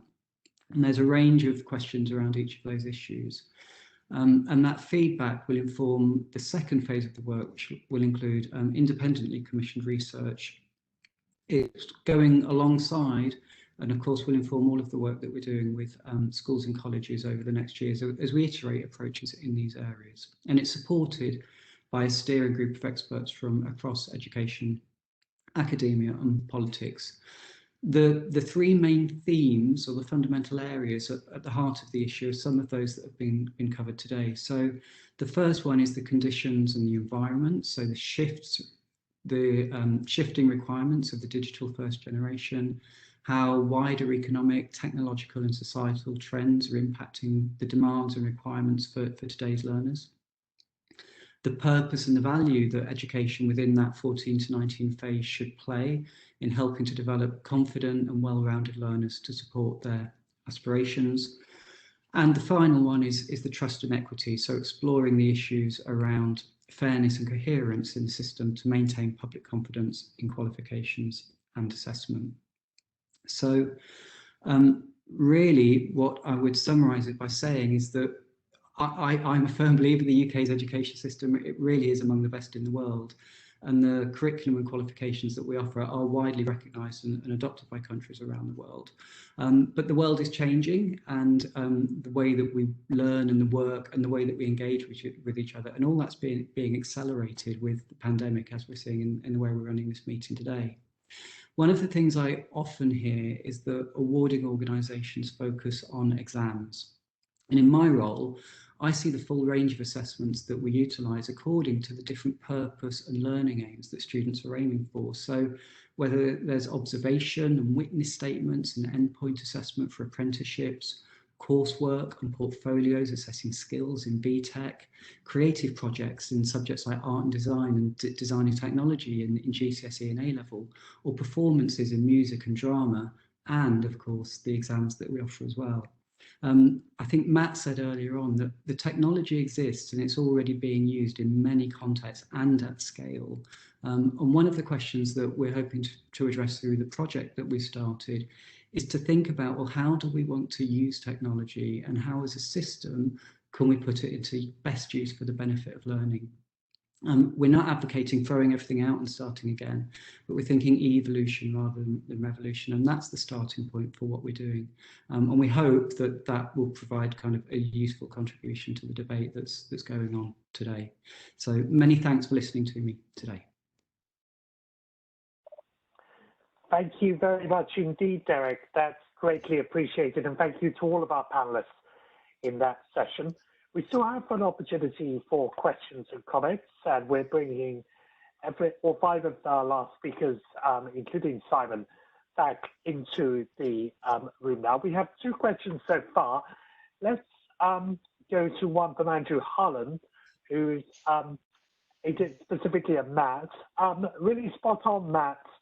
And it's all about bringing all the fantastic experience we have across the education and exam/assessment system in this country, with technology bringing these systems and practice together for the benefits, as you said, for all learners. More of a statement there from Andrew, but did you have any just thoughts or expanding thoughts you wanted to make, Matt? Yeah, I mean, I guess just to echo that, I think that's really well put, Andrew. I mean, we do have a ton of experience of delivering modern approaches to assessment in this country more broadly. I think, you know, looking at the FE space, looking at higher education in particular, and James will know this very well, there's lots of really good examples going on there already. And in the professional qualification space, as I mentioned earlier on, you know, lots of really good stuff going on there. And I think one of the challenges we have is not that the technology and the experience isn't there, it's that the political will and the policy will is often somewhat behind in their understanding of what's possible. And we have to find forums like this to help influence people's views on what's possible, so that there's a real and a clearer understanding of that when making policy decisions. And that's a difficult thing to do because, as we know, our politicians are busy people, particularly today. I mean, it'd been really good if we'd had the Secretary of State for Education amongst our delegates. It's somewhat disappointing that we don't have anyone from his team here that I'm aware of. But of course, there's other stuff going on, and the budget and all of that kind of stuff, you know, far less important in my mind in terms of getting this done and getting it sorted, but clearly much more important right now in the short term. So yeah, I mean, I think Andrew's summarized it really well, but it is about getting people at a policy level to understand that and to leverage it. Did any of the other panelists want to come in just on Andrew's statements? That's absolutely fine. Okay, we'll move on to the next question from Jeff Chapman. The Department for Education's International Education Strategy is explicit on helping awarding bodies export UK education. With over 31,000 global exam owners delivering 996 million exams a year, how does the panel view the increasing international competition to the UK awarding business? Would you like to come in first of all, Derek, perhaps? Yeah, happy to. So and Pearson obviously plays a big role in education internationally, and a lot of the business that we do is driven because of the great standing that the UK education system has overseas. So a lot of the work that I do internationally, it leans off the work that we do from the UK. So I see it as a massive opportunity for us to look at the amazing qualifications that we've got in vocational, so BTEC, for example, and how governments around the world are looking to develop the skills and opportunities for the students around the world. So I see it as an opportunity that's great that we need to develop. Do any of the other panelists wish to come in? Caroline, please, the floor is yours. Thank you. No, I'd love to. I absolutely agree with everything Derek said. And our world-leading examinations and the British education system is held in such high regard internationally. Any support that we can give our examination providers to help enhance that ongoing good work is fantastically welcome, because it's not just the success of our examinations, clearly that's a very large part of our international education success, but it's the entire system that relies on the ongoing success of our awarding bodies and our examinations and the interest in the British system. It's all of the hands-on education providers and the curriculum resources that support those exams. So I think it's very much a welcome initiative, because internationally that is the growth opportunity for us to be able to go out there and help increase education exports, which ultimately come back to benefit students in the UK, because companies are then able to invest in new products and services and support for the UK education system. Thanks, Caroline. Did any of the other panelists wish to come in at all? Sean, if I may. Of course, please do. Just a very quick point, and this has always struck me as a little bit ironic. So having worked a lot in and with the Ministry of Education and exam boards in Singapore, it often strikes me as ironic that they often look enviously at the UK for the development of soft skills. So they're really good at the rote learning stuff and the knowledge retention, and of course we look at them aspirationally in that respect.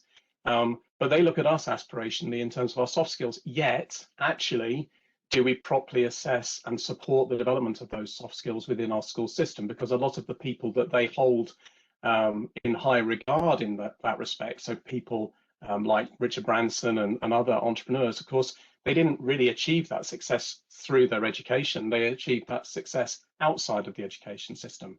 And there's a danger that that subtlety, which is obvious to us here in the UK, may become more obvious externally, and we need to make sure that we address that now so that we are able to compete on that international stage and hold our heads up high in doing so.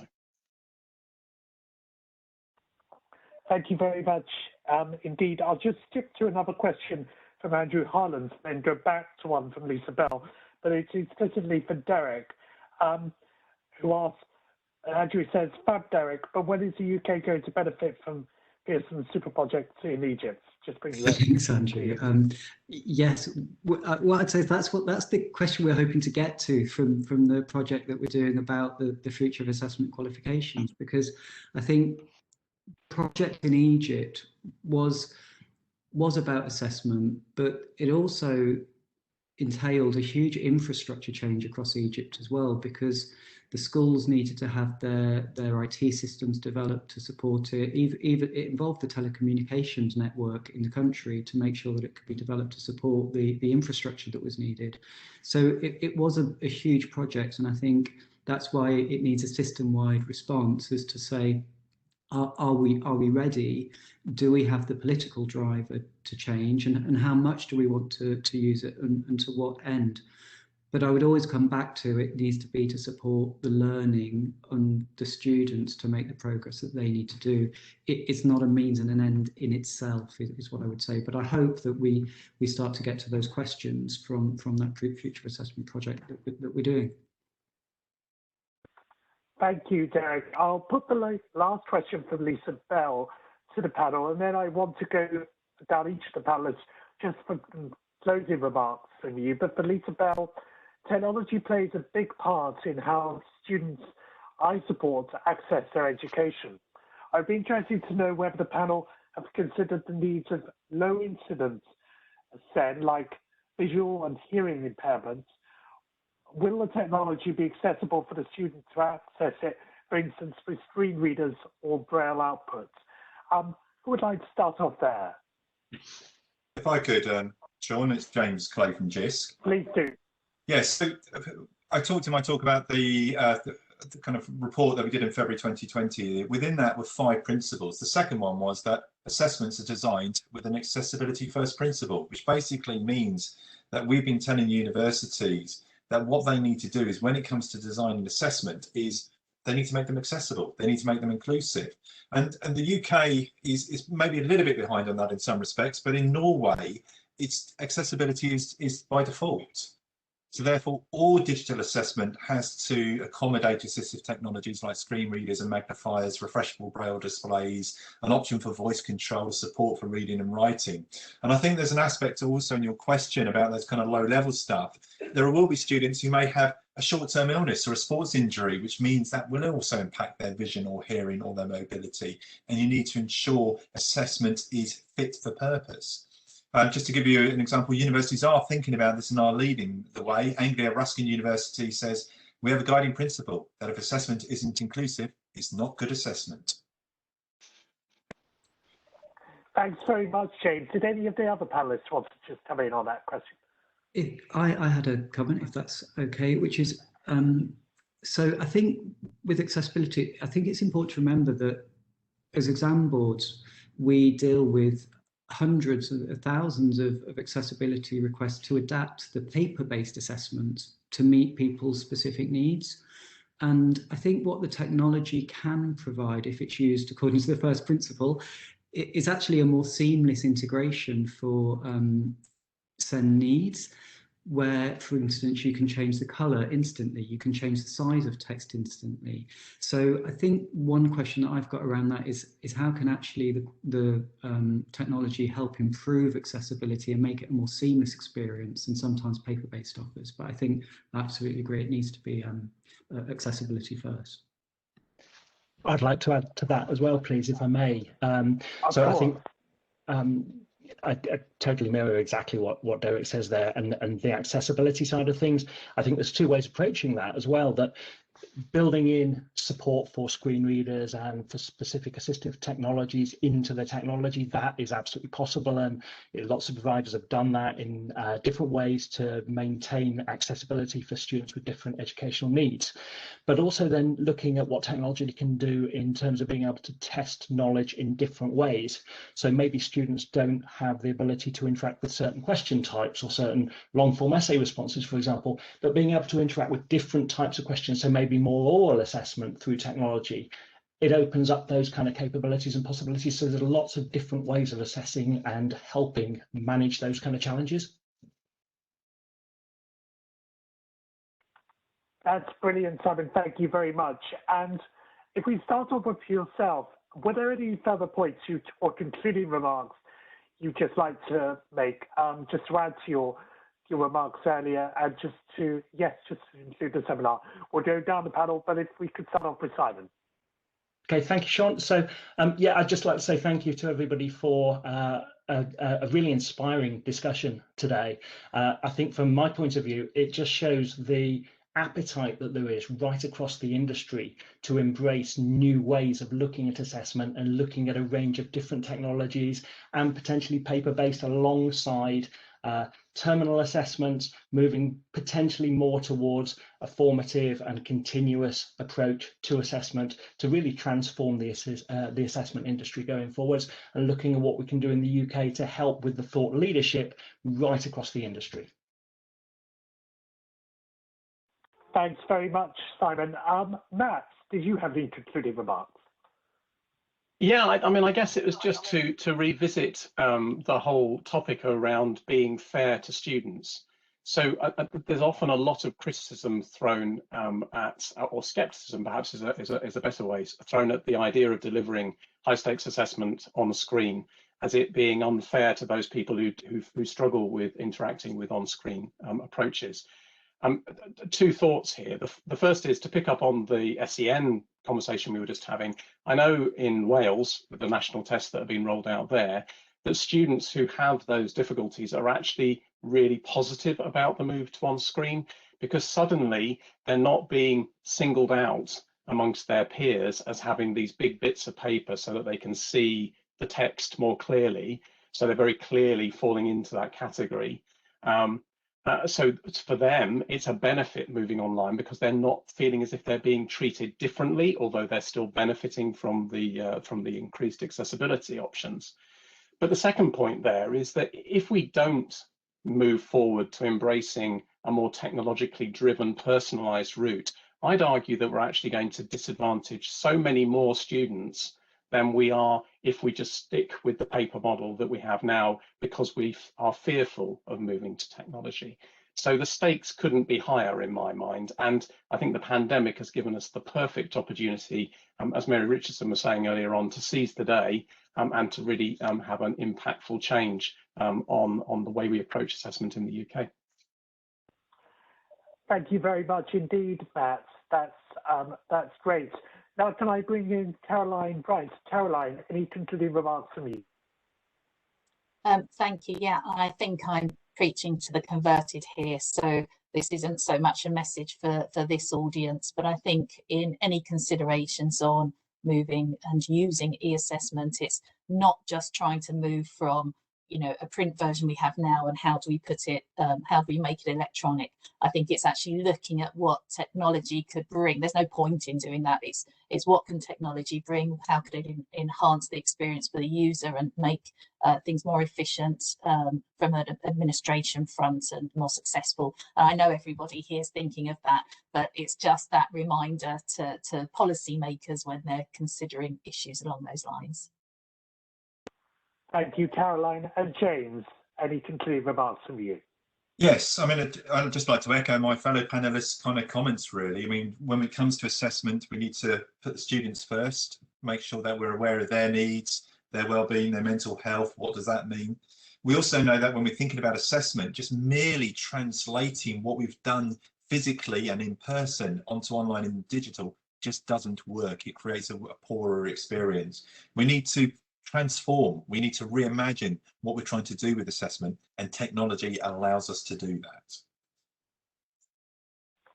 That's great, James. And finally, last but not least, Derek, any concluding remarks from you? Thanks very much. I just think it's been a great set of discussions all day. I've actually been quite excited by a lot of the things that I've heard. I think that what we're seeing, is that the pandemic has got the opportunity to accelerate and really drive a transformation in terms of the way that we're using digital and technology. And I think at the same time, we do need to tread carefully, because assessment should always have a purpose, and that purpose should really be focused on learning first. And so I think we need to make sure that we have a sense of purpose for the nature of the assessments that we're using that's driven by teaching and learning. I think the other thing that's often overlooked is the motivational factor that assessment can have on learning. And I think that's something that we shouldn't forget as well. Thank you very much indeed, Derek. I'll now make some concluding remarks on behalf of the Westminster Education Forum. First of all, thank you to all of our delegates and participants this morning. Thank you so much for all of your questions, really gratefully received, and thank you so much for engaging so much in the discussion. Can I thank our event sponsor for this morning, Surpass, who've been so generous in terms of their contributions to the morning. Thank you to you, and please do feel free to attend their networking event, which follows the seminar, follows on immediately. It's an opportunity to continue the discussion. Thank you also to the Westminster Education Forum's co-sponsor, OCR, for your continued support. Really is gratefully received. And thank you also to all speakers and both our chairs for your contributions to this morning's seminar. I'm sure all delegates will agree, from first until last, all of our speakers' contributions have been really tremendous. So all that remains to me is to thank everyone for attending, thank everyone who made today possible, wish you all a very pleasant day, and ask you all to keep safe. Thank you and goodbye.